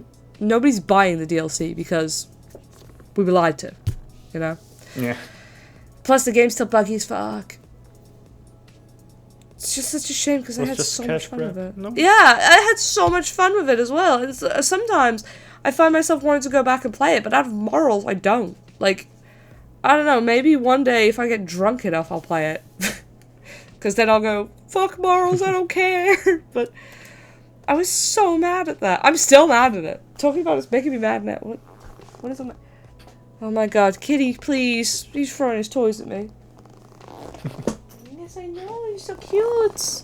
You're so cute. So tiny. Kit Kat hates him. So sad. Yo, payday free. What's us can't let go of that payday free, man. Yeah. This whole conversation reminded me of something that I learned a while ago. What'd you learn? Did you know that if you buy a game on Steam for the full price, and then you play it, and then it goes on sale not long after that, you can get a full refund and then buy the game again on the sale price? Yes. Yeah, Zero has actually done that a few times. I noticed that when I bought Tekken 7, and then it went on sale literally the next day, and I already had some game hours in it. That is like... And I was like checking if I could get a refund for that, and they literally had like a button for it. Yeah, that is like pretty much exactly what happened with Zero. I think it was even a Tekken game as well. I gotta double check with him. That's really funny. Oh my god. You two have so much in common, it's fucking weird.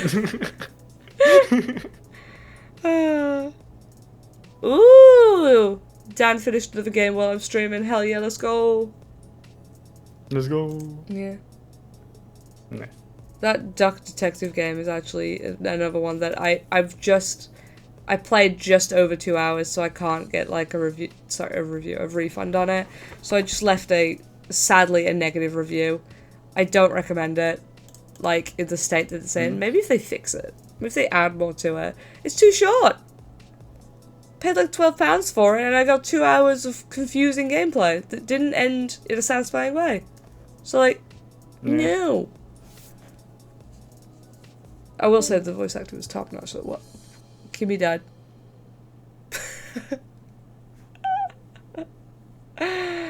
Me, Zara, and Kimmy have so much in common. Oh, put them all in the room together. There you are. You good? Yeah. Why did I get disconnected? I don't know. You just disappeared. Yeah, we need to put the three of you in a room together. Yeah, I was about to say, I actually wanted to talk about the Zenless game that came out. Oh yeah, go on. Tell me about it. Yeah. So I have opinions on it. Oh. As someone who greatly enjoys games of that genre and wants more games like Devil May Cry. Yeah. I'm a bit disappointed about how simple the combat system is. Yeah, it did look it. They give you one like normal attack combo. Yeah. They give you like a heavy attack in a sense where you have to hold the button, but it's like one attack, not like a whole combo. Yeah. You get the skill attack and you get a ultimate attack. That's it. You get no jumping, no juggling, nothing like that. Oh, Zenless Zone And Zero, by the way. Sorry, Dan was just asking what game. Yeah, Zenless Zone Zero. Yeah. And I was really disappointed by it because Wuthering Waves is also fairly simple, but even that has more variety in combat. Oh, that's a shame. But it does redeem itself a little bit, Zenless. Because they have this whole thing where you can, like the exit skills, where you attack the enemy and then it like gives you a prompt to switch to the other character, and it does like it basically extends your combo in a very satisfying way. And they also have that for dodging, so you can do like a normal dodge, but you can also do like a counter where you block the attack and then it switches over to the next character and does a combo, which is really cool. And in general, this game is just really flashy and nice. So it is still really fun, but I just wish there were more attacks per character. But I can also expect it because it's a gacha game. They're not gonna give like a ton of stuff for each character because they have to make a lot of characters. Oh, and like Dan just said, they also have to release the game on a phone, so... Yeah. I mean, that's not really the problem because like Devil May Cry, there's a phone version of it, and no, don't get me into the Devil May Cry please, I can't. From what I've heard is that they actually have somewhat of a like they kept the combat system somewhat intact, so it's not a thing of they can't do it because it's on a phone. That's not the limitation. They just don't do it because they want to spend the time to make more characters to sell. Kimmy, I'm sorry, I have to pause you.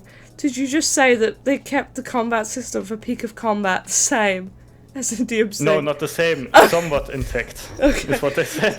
Okay, but no, I'm sorry, it's not. Have you played it? No, but I've seen like gameplay. No. I know that they cut it down significantly, but I feel like even the cut down version is better than other gacha games. I played it, dude. It's probably the worst piece of garbage I've ever played in my life. It was so bad. I was crying. They took Nero's DMC5 model and slapped his DMC4 hair on top of it and called it a day. Oh my It's really bad. You know, I won't get into it on stream because we're talking about this right now. I will send you some clips later. Just remind me, and you'll see why. I can't get off topic. Continue what you were saying about not Peak of Combat. Fuck, you got me in a little bit. Zenless Zone Zero, yeah. Yeah. But yeah, it's not a thing of like that the game is on the phone. They could totally have like a pretty solid combat system on the phone game. It's just they don't have an incentive to do that. Yeah. But there's also a lot of things that I really liked about the game. So, for one, you get unlimited frame rate, so you can play the game at any frame rate you want, which is really nice. I hate it so much when they limit the game to 60 FPS or even worse 30, because I just enjoy playing games at 120. Yeah, because you can do that because you got the fancy graphics card. Yeah.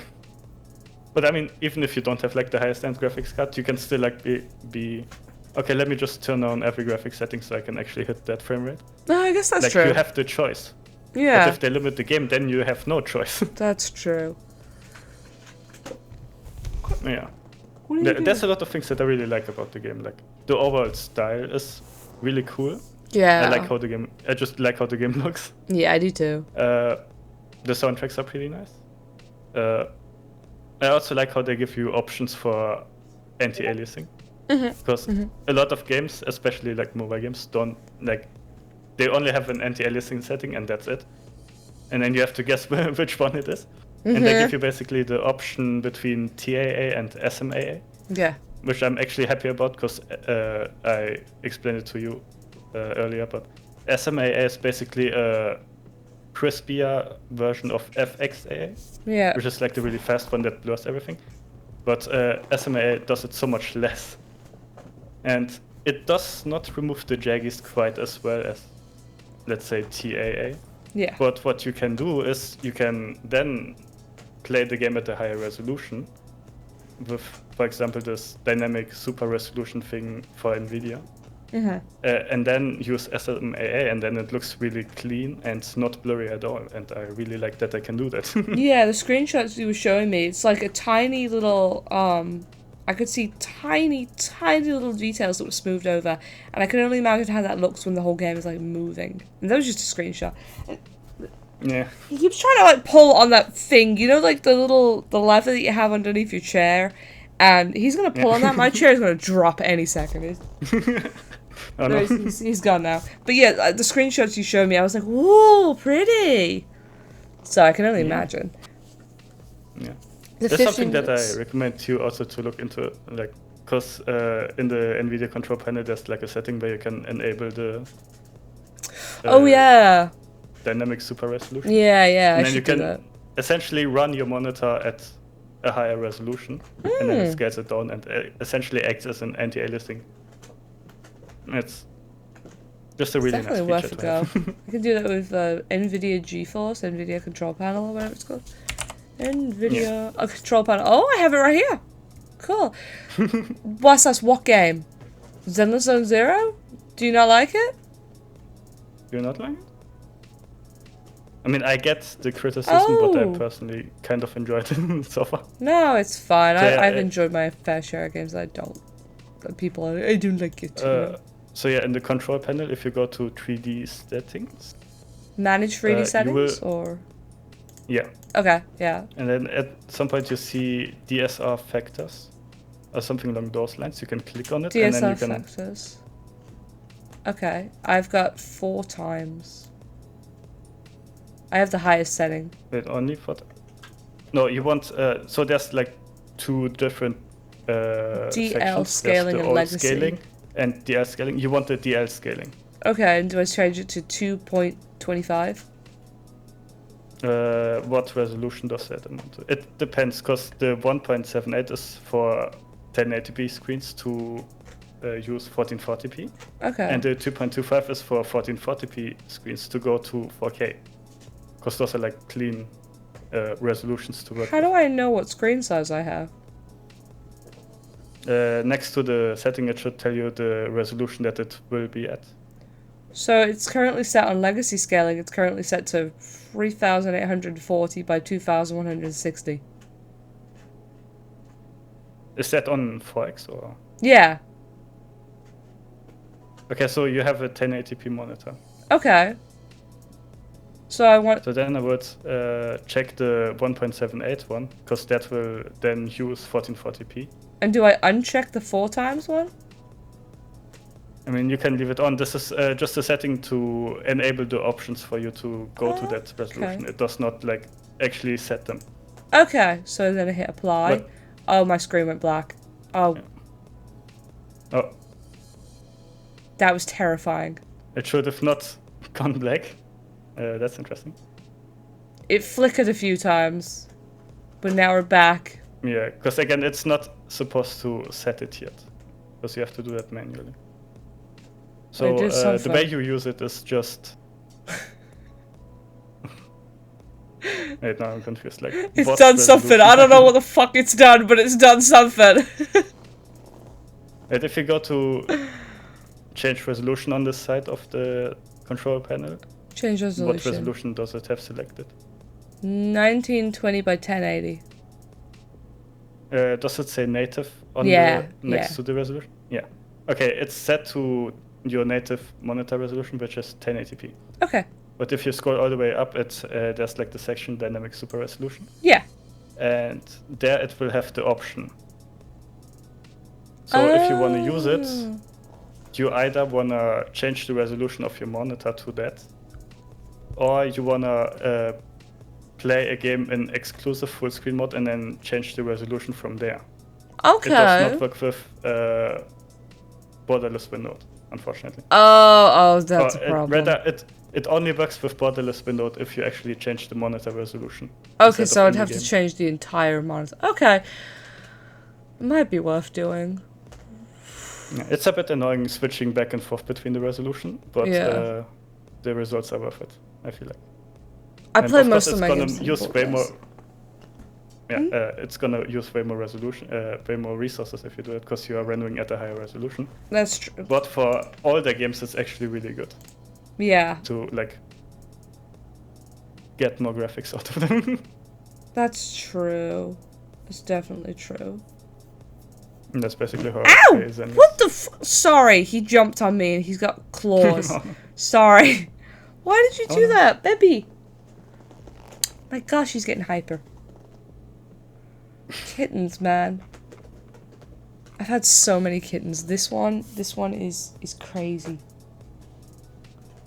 What are you doing? He's just. It made me mad for the stupidest reason. Why did it make you mad? Doing a silly. Yeah.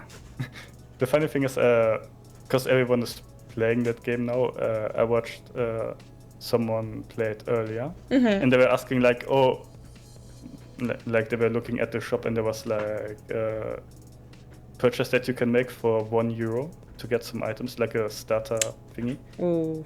And I was like, oh, why is it so cheap? And I was like, oh shit, she doesn't know about the techniques to get money out of you. Yep.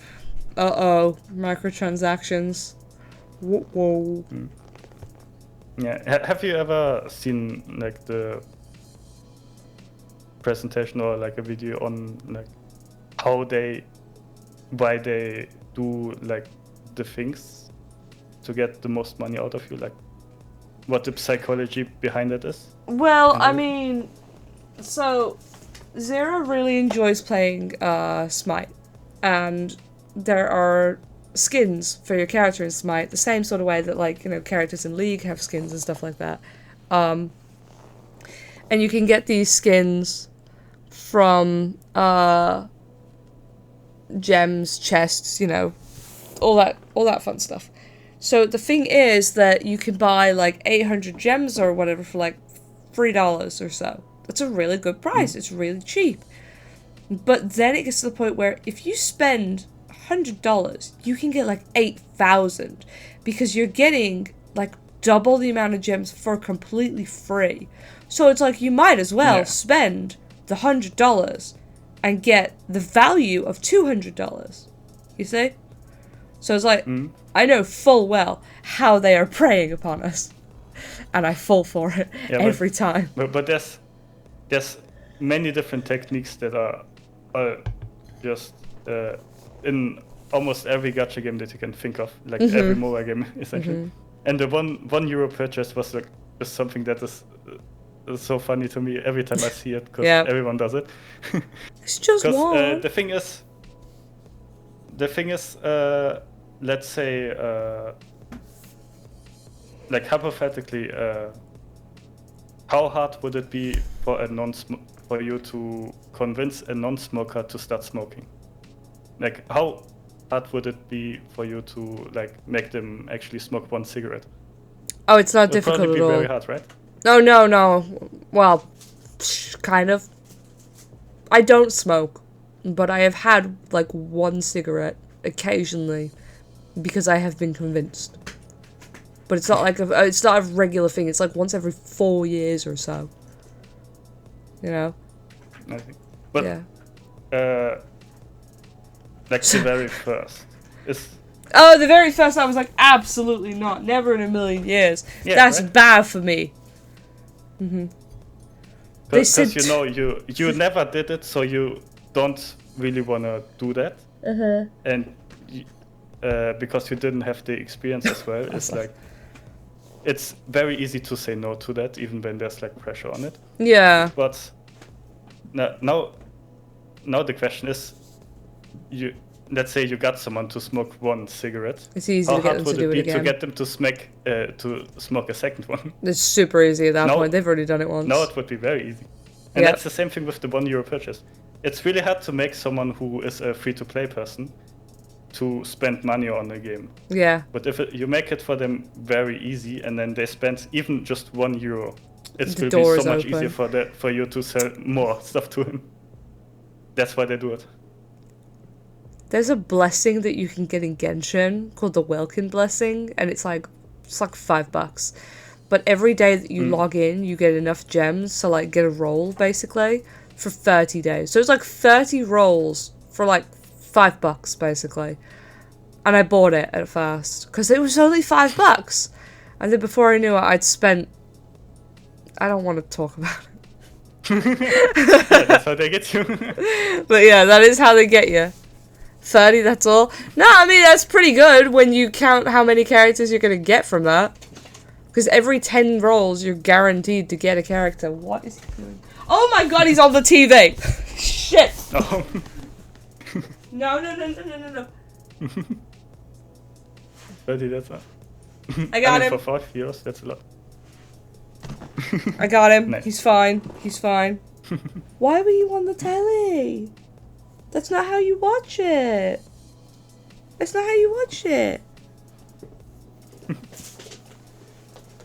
Yeah, and the funny thing, like the daily login bonus.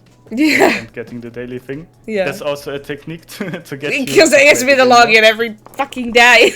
Because then you're like, oh, I have to log in every day to not miss it. Yeah. And, at some point you just realize, okay, no, it's just part of my daily life to log into the game every day. Game. Yeah. It's a habit, no? It's terrible.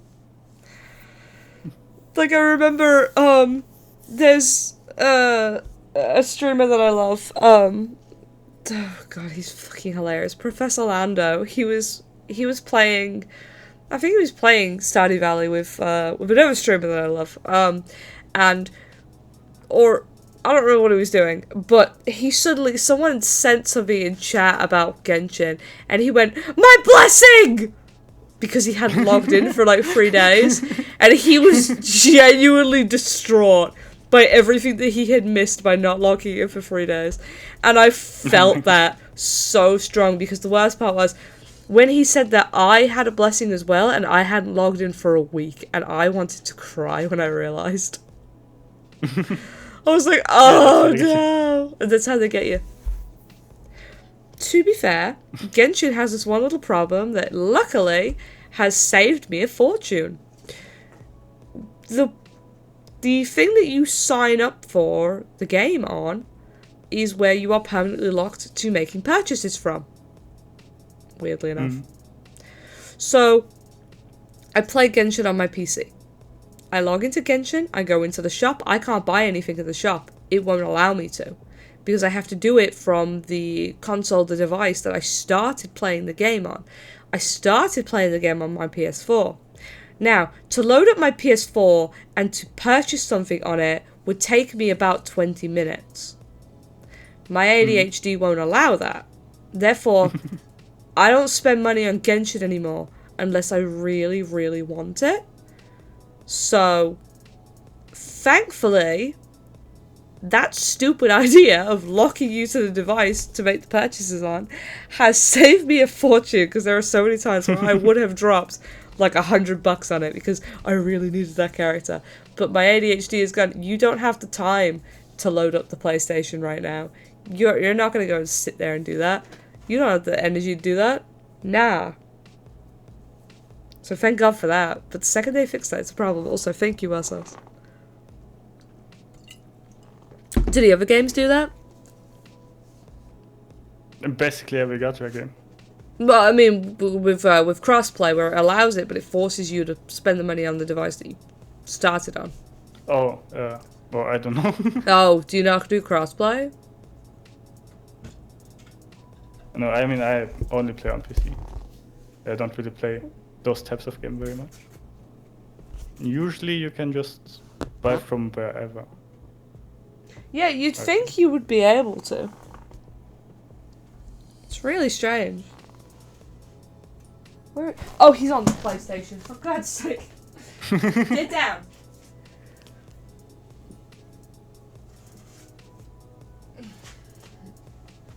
He's gotta go in his little carrier. I can't. That's too much. No, can't do that. That's naughty. That's very naughty. The cat's been too silly. He's in jail. You don't sit on a PlayStation. Who does that? Who sits on a PlayStation?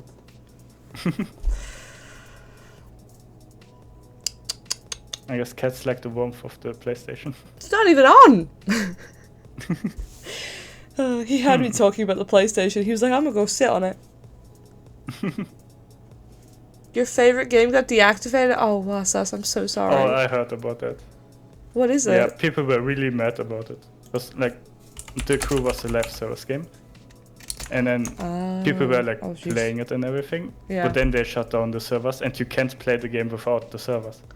So people were really mad that they couldn't play the game anymore that they paid for. Yeah, I find that problematic quite often. I understand that a live service game, like, you're kind of, you know what you're getting into. But at the same time, it's fucked up that you can spend money on something that they could take it away from you, you know? Mm. I find that wrong. I understand, like, I understand both sides. I personally believe that the game companies that make these live service games, if they don't want to support the game anymore, they should at least be forced to, like, update the game so that either people can just set up their own servers or just make it an offline game. Yeah, exactly. Because it is, honestly, it's like theft to take away somebody's, like, money like that. But the problem is, at the same time, you've signed the terms and conditions, which basically says in there that they have the right to do that, which just sucks super hard. Yeah. I feel like there should be a law that just makes this void. I know. It's so stupid. But, yeah. Because that happened with, that happened with Toontown Online. And they deactivated the service because of fucking Club Penguin. Because of the fucking Beach Teen movie or whatever. And then everybody's Toontown account got shut down, and you know we had been paying subscriptions to that for years. It was taken from us. It was gone. Somebody got hold of the source code though and remade it, and it's back up. It's free to play. Let's go. Would that be worth streaming? Because that is a funny fucking game, and I would love to show you it. I mean, I would be down to watch it. Yeah, oh, you'd be down to watch it. I meant for you to play it. I mean, I can try though. Yeah, it's just it's not difficult. It's funny as hell. I just think that you would get a kick out of it, and I think playing the mini games with you would be really funny. Sure. It's a silly game. I can show you how to set it up. It's really easy, but it is an MMO, so I would probably want to unarchive it just in case somebody said something sus in the background, you know? You know how it is with MMOs. Yeah, that's fair. Because it's an online game. Yeah, but I think it'd be really fun for us. Like, I could show you a little piece of my childhood and you could laugh at how bad the graphics are. And I mean, the graphics are bad. Really fucking bad. But also, there will be no copyright problems because it's this free-to-play revival has removed any aspect of Disney. So, we won't have to deal with that. Yeah, they've taken out anything. That's good. Yeah. It's totally fine. Thank you, Elsas. Yeah,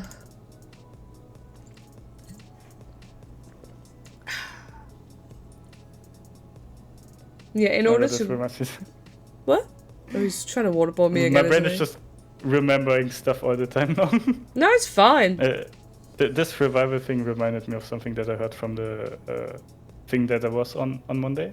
Yeah. Because the presenters were talking about WordPress, which is like a thing that allows you to make a website much easier. Yeah, I know WordPress. And the way, you know, there's like add-ons and stuff. Yes. For it. That people then sell and everything. Mm-hmm. But the funny thing is, because WordPress is based on a license, on a specific license. Yeah.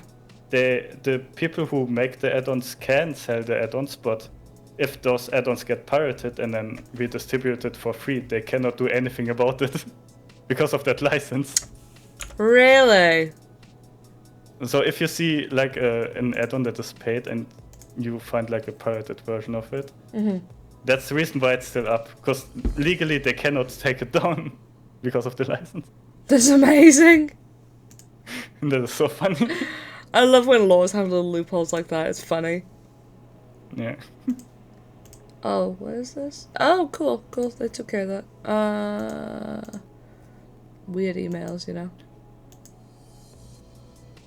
Checking the emails. Checking my email, yeah, because I just tried to log into this account to see if I could do this. I'm trying to make sure that I can do it before I say, hey, we should do this thing.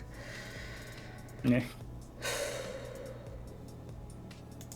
Hold on, I gotta check this email address and I hate this. Tuesday, oh, I have to forward that. And that's a reply button. I don't want to reply to that. No, delete that draft. Oh, forward, there we go. Yeah, okay, we can do this. We can totally do this. Yeah. Oh man, you're gonna have so much fun. I'm excited. Because the way you hype it up, I'm now very curious about this. Sorry, what'd you say?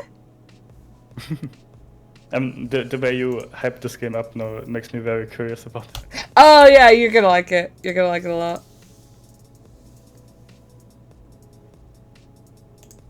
Here we go. I got my login. I can log into it. Yay! Okay. Basically, it's an MMO. You'll create a toon, like a cartoon character, basically. You will you will roam around this bright, cheerful world, and you gotta fight the bad guys. And that is all I'm gonna tell you about it. And you will see from there on. And like we could stream it, we could play it offline, whatever it is you want to do. It's super funny. However, if we do stream it, I'm going to need your gameplay footage as you go through the tutorial so I can laugh at you trying to understand what the fuck is going on.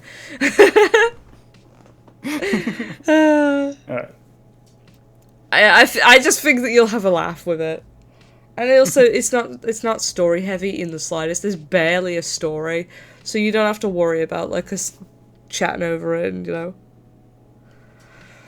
You can also use it to turn it into a lesson for me and point out how this graphic looks like this because of this reason. Should be fun. Yeah. I remembered how you showed me a screenshot of it and how it was like very aliased. Yeah. And it had no anti-aliasing, and this dynamic resolution thing that you just enabled, it's actually really good for that kind of thing. Oh, it might fix it? Yeah. That's crazy. Again, it's rendering the game at a higher resolution and then scaling it down to fit your screen. Whoa. And that eliminates a lot of the aliasing. My childhood game could look like that? It's crazy. I mean, when I played it, I was like, oh man, I was in school, like baby school. The game came out early 2000s. I was just a little baby when I played it, so. Little tiny Skadi. You can only imagine. You get to relive it in 4K. Yeah, they get to drag more people into it. You know, it's fucking awkward to say. I only know Zero because of that game. Early 2000s, I was a baby. Well, no, we didn't meet because of that. So the thing was that I met Zero because I met my best friend on Toontown when we were both like 10. I started talking to her, and then I was like, we had like a, you know, safe chat and everything on. So I was like, I managed to send my YouTube account to her, and so I was like, you know, hey, just message me here, and we started talking more, and then we added each other on, like, you know, MSN Messenger, talked more, and then Skype, and then, I mean, we've been best friends since we were like 10 years old. And now I still have her on Discord, and she's come into my streams. I chat to her every once in a while. I check on her. She's like, she's graduated from medical school and all this. Like, it's crazy, and I only met her because of this stupid game. But about almost like 10 years ago now, I was just having a really bad day, so she invited me to join a Minecraft server and play. And she was like, yeah, I'm playing with some friends. And so she's like, this is this friend, this is this friend. And she's like, and this is Zero. And I'm like, hello. And he says nothing because he's really shy. And then I started, bugging him more on, like, Skype. And from there, it just happened. And then I was like, it's my birthday. Can you come visit me for my birthday so we can hang out in real life? And he was like, yeah. And I fell in love with him the moment I met him, I'm not gonna lie. And then the rest is history, and now he's upstairs, and actually I have to go cook dinner in like 15 minutes because he wants to watch a cool video or movie or something with me. And we're making something fancy for dinner. Let's go. Yeah! All because of Toontown. Thank you, Toontown! And I guess Minecraft as well, but he hates that part of the story. He's like, I'm not thanking Minecraft for my wife.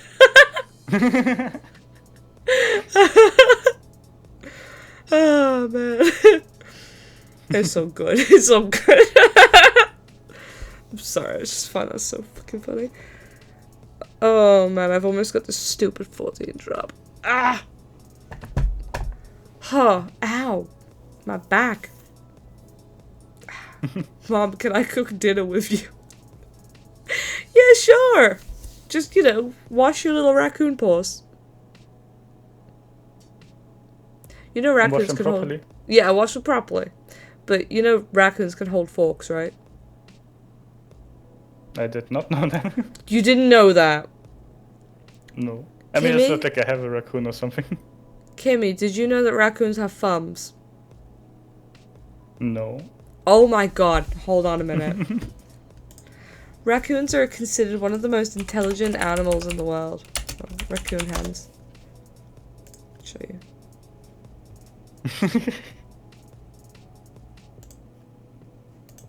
Copy.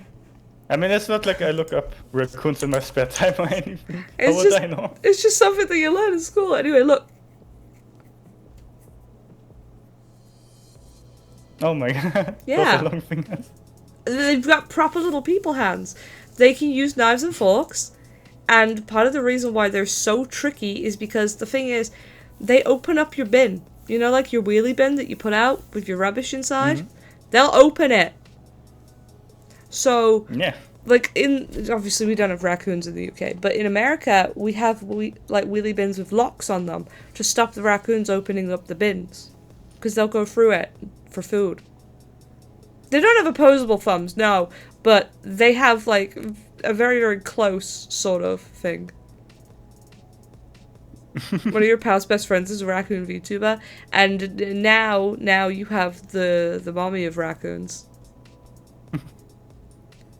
I mean, I did know that they go into the trash and everything, because people refer to them as trash pandas.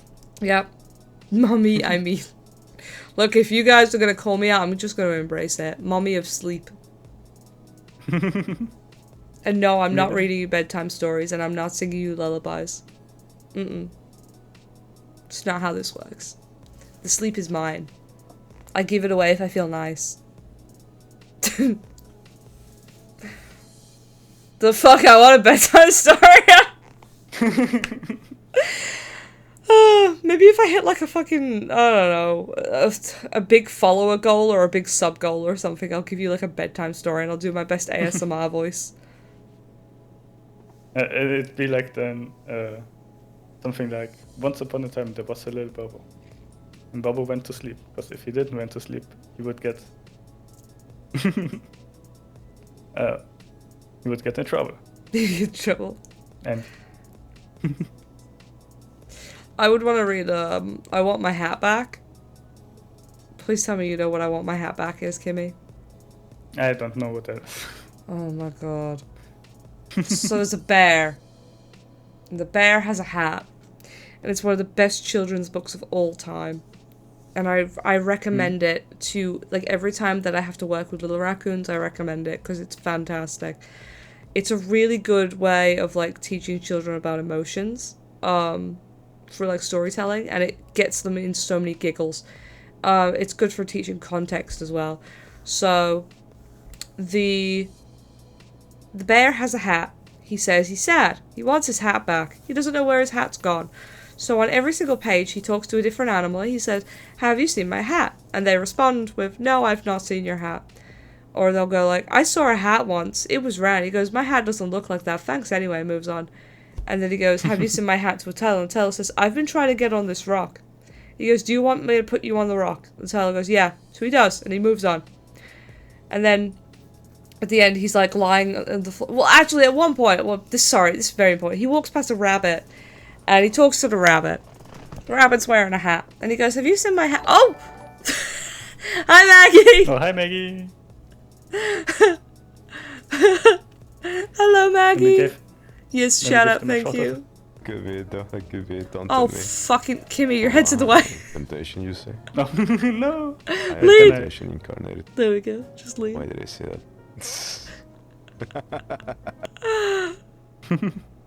Thank you, Can you guys see Maggie. it?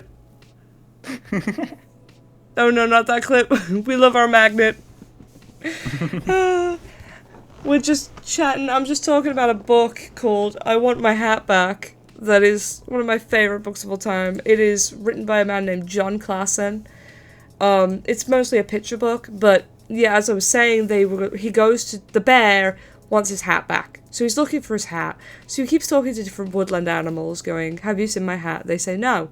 Have you seen my hat? You say no. They say something random, like, I want to get on this rock, so he helps them on the rock. And then he sees a rabbit. The rabbit's wearing a hat, and he says, have you seen my hat? The rabbit goes, no, I've not seen a hat. I don't know what a hat is. I wouldn't steal a hat. Don't ask me any more questions. The bear goes, okay, thanks anyway, and just moves on.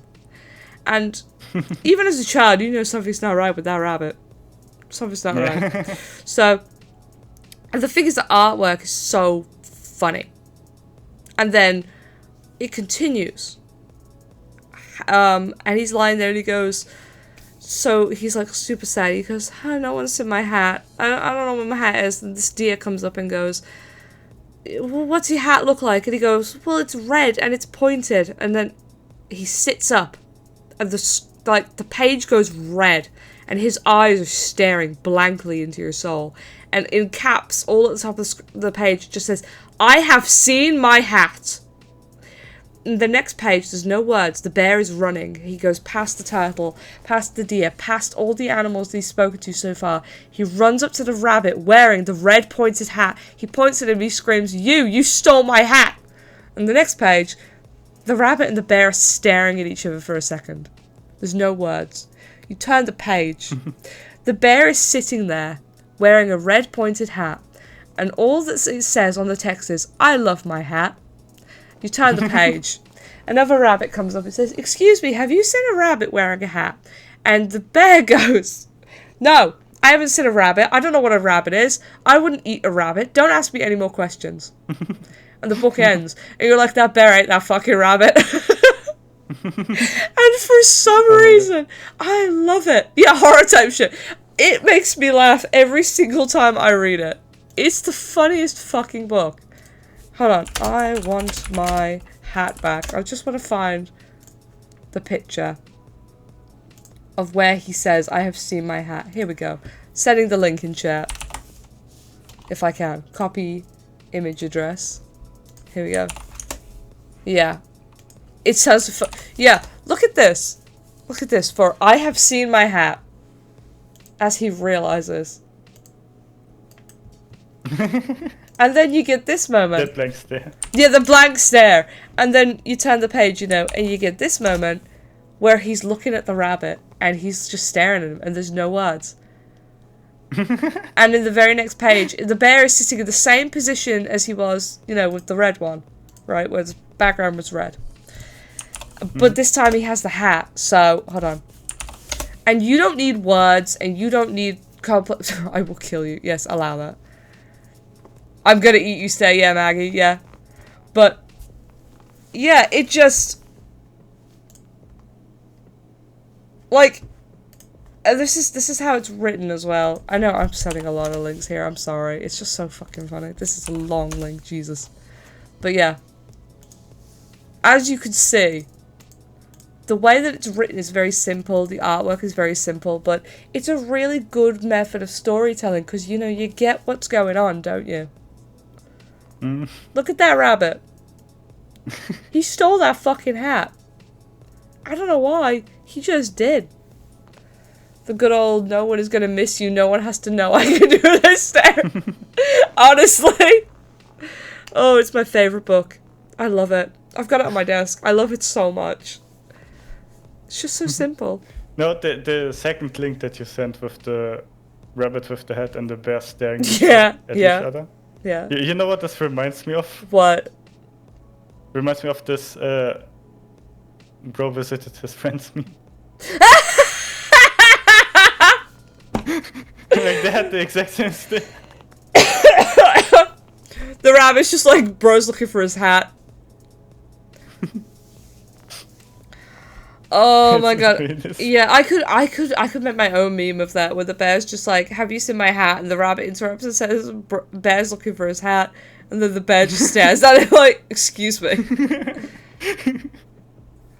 I love that meme. I love it. It's so stupid, but I love it. Yeah. One of my favorite memes. I'm gonna make that. Thank you, Wasas. I would really appreciate that. One of my favorite memes is this is like a dancing cow to a Polish song, and oh yeah, the dancing Polish cow. Yeah, and then everybody tells me, yeah, that song is about like cocaine, and I was like, what? What do you mean? Yeah, the song is about drugs, and I was like, but it's just a dancing cow. What do you mean? I mean, the song itself doesn't have anything to do with the cow. I know, but like, it's a dancing cow, and I love the cow so fucking much. The song's really catchy. Yeah. Also, have you guys ever had yeah, go on. Maybe the cow was on drugs? I mean, he's dancing like would he the cow is. be dancing like that? Yeah. But have you ever heard of the song, I think it's called Seabat? Oh yeah. The sex playlist song. Yeah, you know the meme that goes with it, right? Yeah. And it was like, he sent it, and he's just like, I don't understand. Everyone's like, bro, are you serious right now? And I've tried to listen to it, but like, gotta get ready to go out. Fun time song. Thank you, Maggie. Thank you so much. You have fun. Have fun with going out. Whatever you're doing, have lots of fun. Oh my gosh. Oh god, yeah, when I heard the Seabat song for the first time, with the context that it came with, I was speechless. Like, you can't even... I would flip, I guess. You can't even dance to that. How are you gonna, like, you know... Can you imagine being the girl, though? Putting up with that for how many years? Yeah, I can't believe she put up with that. Like, are you serious? For how many years? Bro, like, I think she broke up with him because he died on that hill. Like, yeah. You had a girl that was putting up with that fucking song for that many years. And you're gonna die on that hill? Just don't put the song... Just put some headphones on if you need to so bad. I think No, I can't say it. It's not polite. I can't repeat that. There's like a level of things that I won't say, like, on stream. I can't. It was just something that he said in the thing that she said, just... If you remember the post... Like, what I'm saying is he couldn't listen to it on headphones because she would know. You know what I mean? Oh my god. Whatever happened to the Seabat guy? Let me find out. Seabat. Where is he now? Yeah, where is he now? Let's see.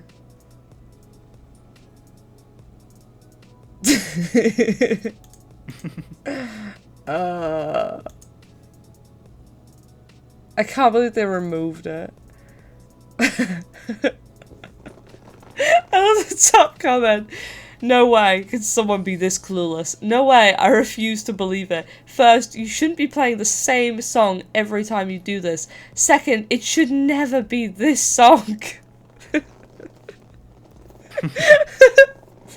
The longer I listen to it. I've tried to listen to it all the way through without laughing, and I can't. It's just so silly. It is. Yeah, I like especially how it starts off like you get like a good song or something, and then It's just what was yeah, that? it just does that. It's like a dolphin noise. You can't even hum it. Like, what the fuck? Yeah. Oh, I just can't believe that this guy didn't realize. He was using a CD player as well. And they found him on TikTok? What? Oh, hi, thank you for the follow. I'm talking about Seabats getting the attention. Oh, no. What? Oh, no. I'm reading the, posting on Reddit about Seabat, our relationship has ended. He's, actually said, a streamer friend in the circle had another streamer friend play it on automaton. Are you using it for sub alerts? That's incredible. That's amazing. But yeah, once at a family dinner, we were discussing music tastes, and my ex-girlfriend stated I have an odd taste in music. Everyone laughed and pressed me to play something from my phone of what I like as music, to which I then blessed their ears with Seabat. Her father laughed. Oh, no. Thank you, Kimmy. God damn. Anyway. Her dad laughed. Bro played his bedtime song for his girlfriend's dad. I refuse to believe this man is real. What the fuck is wrong with you? I mean, if that's a fake story, then it's a very, very. I don't want it to be a fake story. I want it to be real. Like the story about the cylinder. Do you know the story? I mean, about sometimes the cylinder? reality is stranger than fiction. Yep, that's true. Please tell me you know the story about the cylinder. Maybe. A guy on Reddit got his no, I'm sorry. He got a cylinder stuck inside of something. And he was asking for advice on how to get it out, and people were like, just cut it off. And he was saying, it's very important that the cylinder does not come to any harm. I mean, like stuck in the fan or something? Is that what I mean? No. No, it was like, he said it was a contraption made up of like rubber gloves and a sponge. Oh. I get it. They're like, if you get it cold, maybe it'll shrink. And he's like, I do not want to get the cylinder cold. I'm gonna cry. Oh my god, hold on. I'm gonna find you the post. It's so fucking funny. I know exactly what he did. Yeah, I know, that's the problem. So, cylinder stuck, yeah. Hold on. So it was on Ask Reddit. How would you... I'm crying. Oh my god, I'm sorry, hold on. Hold on. Original post. How would you get a small cylinder, approximately 5.1 inches length, 4.5 inches girth, unstuck from a mini M&M's tube filled with butter and microwave mashed banana? And What the fuck?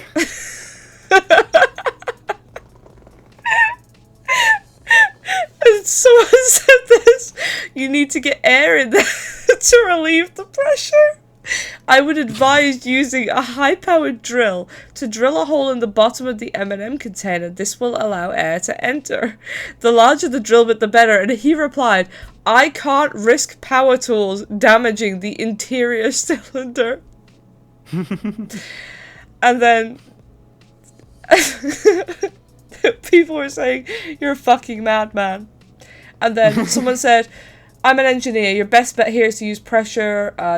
Nail polish remover will help. He said, nail polish remover, high vapor might cause discomfort by drying the external layer of the cylinder. What if the cylinder fills the whole tube? Seems unlikely. Yikes. Someone said, perhaps a hot bath is in order. And they said, cut the tube. He said, I don't want to risk a blade coming that close to the cylinder. How about squeezing the tube over and over so it cracks from fatigue? The interior cylinder is too big to effectively bend the plastic enough.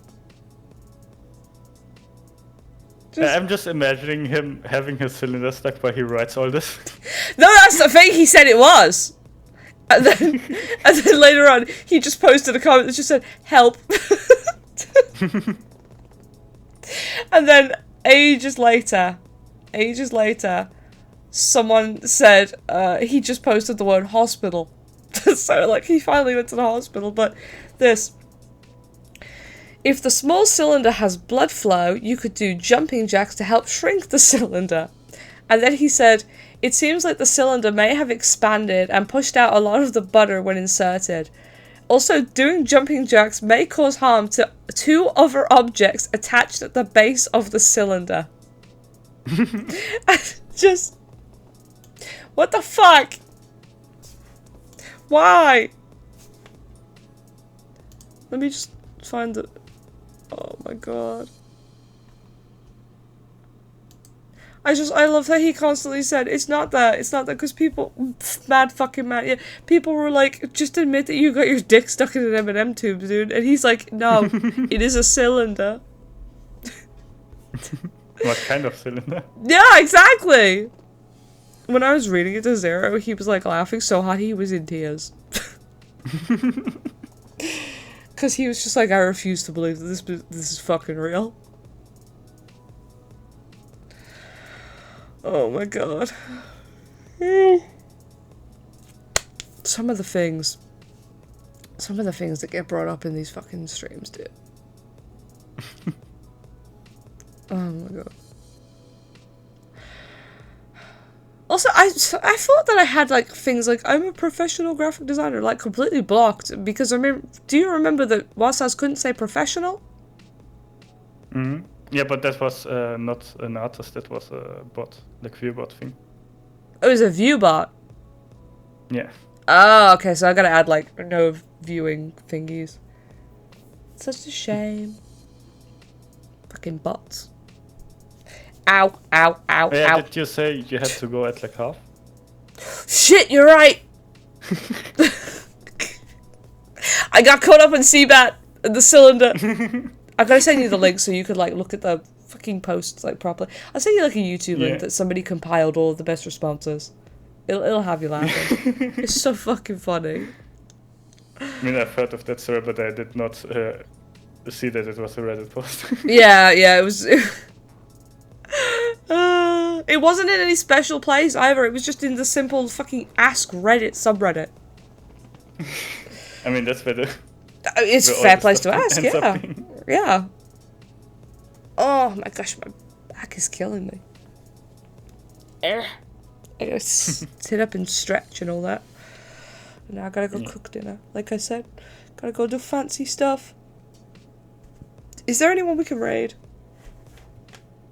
Oh, Cherry's streaming. She's back from her vacation. Oh yeah? How do I do her? Does she have like spaces and stuff in her name? She does. She has like underscores. Okay. We're gonna... I can just send you the name. Oh, thank you. So much easier to copy paste it and then accidentally copy paste a raid into you instead. That was so fucking funny. I was crying when that happened. Alright, we're gonna go raid Cherry. Let's go. Let's go. Okay, thank you so much for being with us this evening. It was a lot of fun yapping. I'm glad I got to tell my story about the... Oh yeah, I almost done with a meme. Hell yeah. Make sure you send it in the chat when you're all done. But yeah, send it after stream. Yeah. Thank you for joining us. I'll be back tomorrow for... Welcome back, Raid. Yeah, I'll be back tomorrow for fucking Kingdom Hearts. I forgot the name of the game for a second. And Kimmy, are you doing Raft tomorrow? Maybe, I don't know yet. Maybe, okay. Depends on what Lottie says. But I will be streaming Duck Season on Saturday. Yes! Okay, we need to be there for that. What time? 8 p.m. my time, so like half an hour before we normally start. Alright, well, I'm adjusting my stream time then to make sure that I don't miss it. Because I'm not fucking missing that. Anyway, let's go! Oh yeah, let's are go you streaming on Saturday? What? I usually stream on Saturday, yeah, but if you're playing Duck Season, I'm not doing it. I have to watch Duck Season. Anyway, thank you for joining us tonight, and yeah, for now, sleep well, sweet dreams. Bye-bye! Bye! Bye!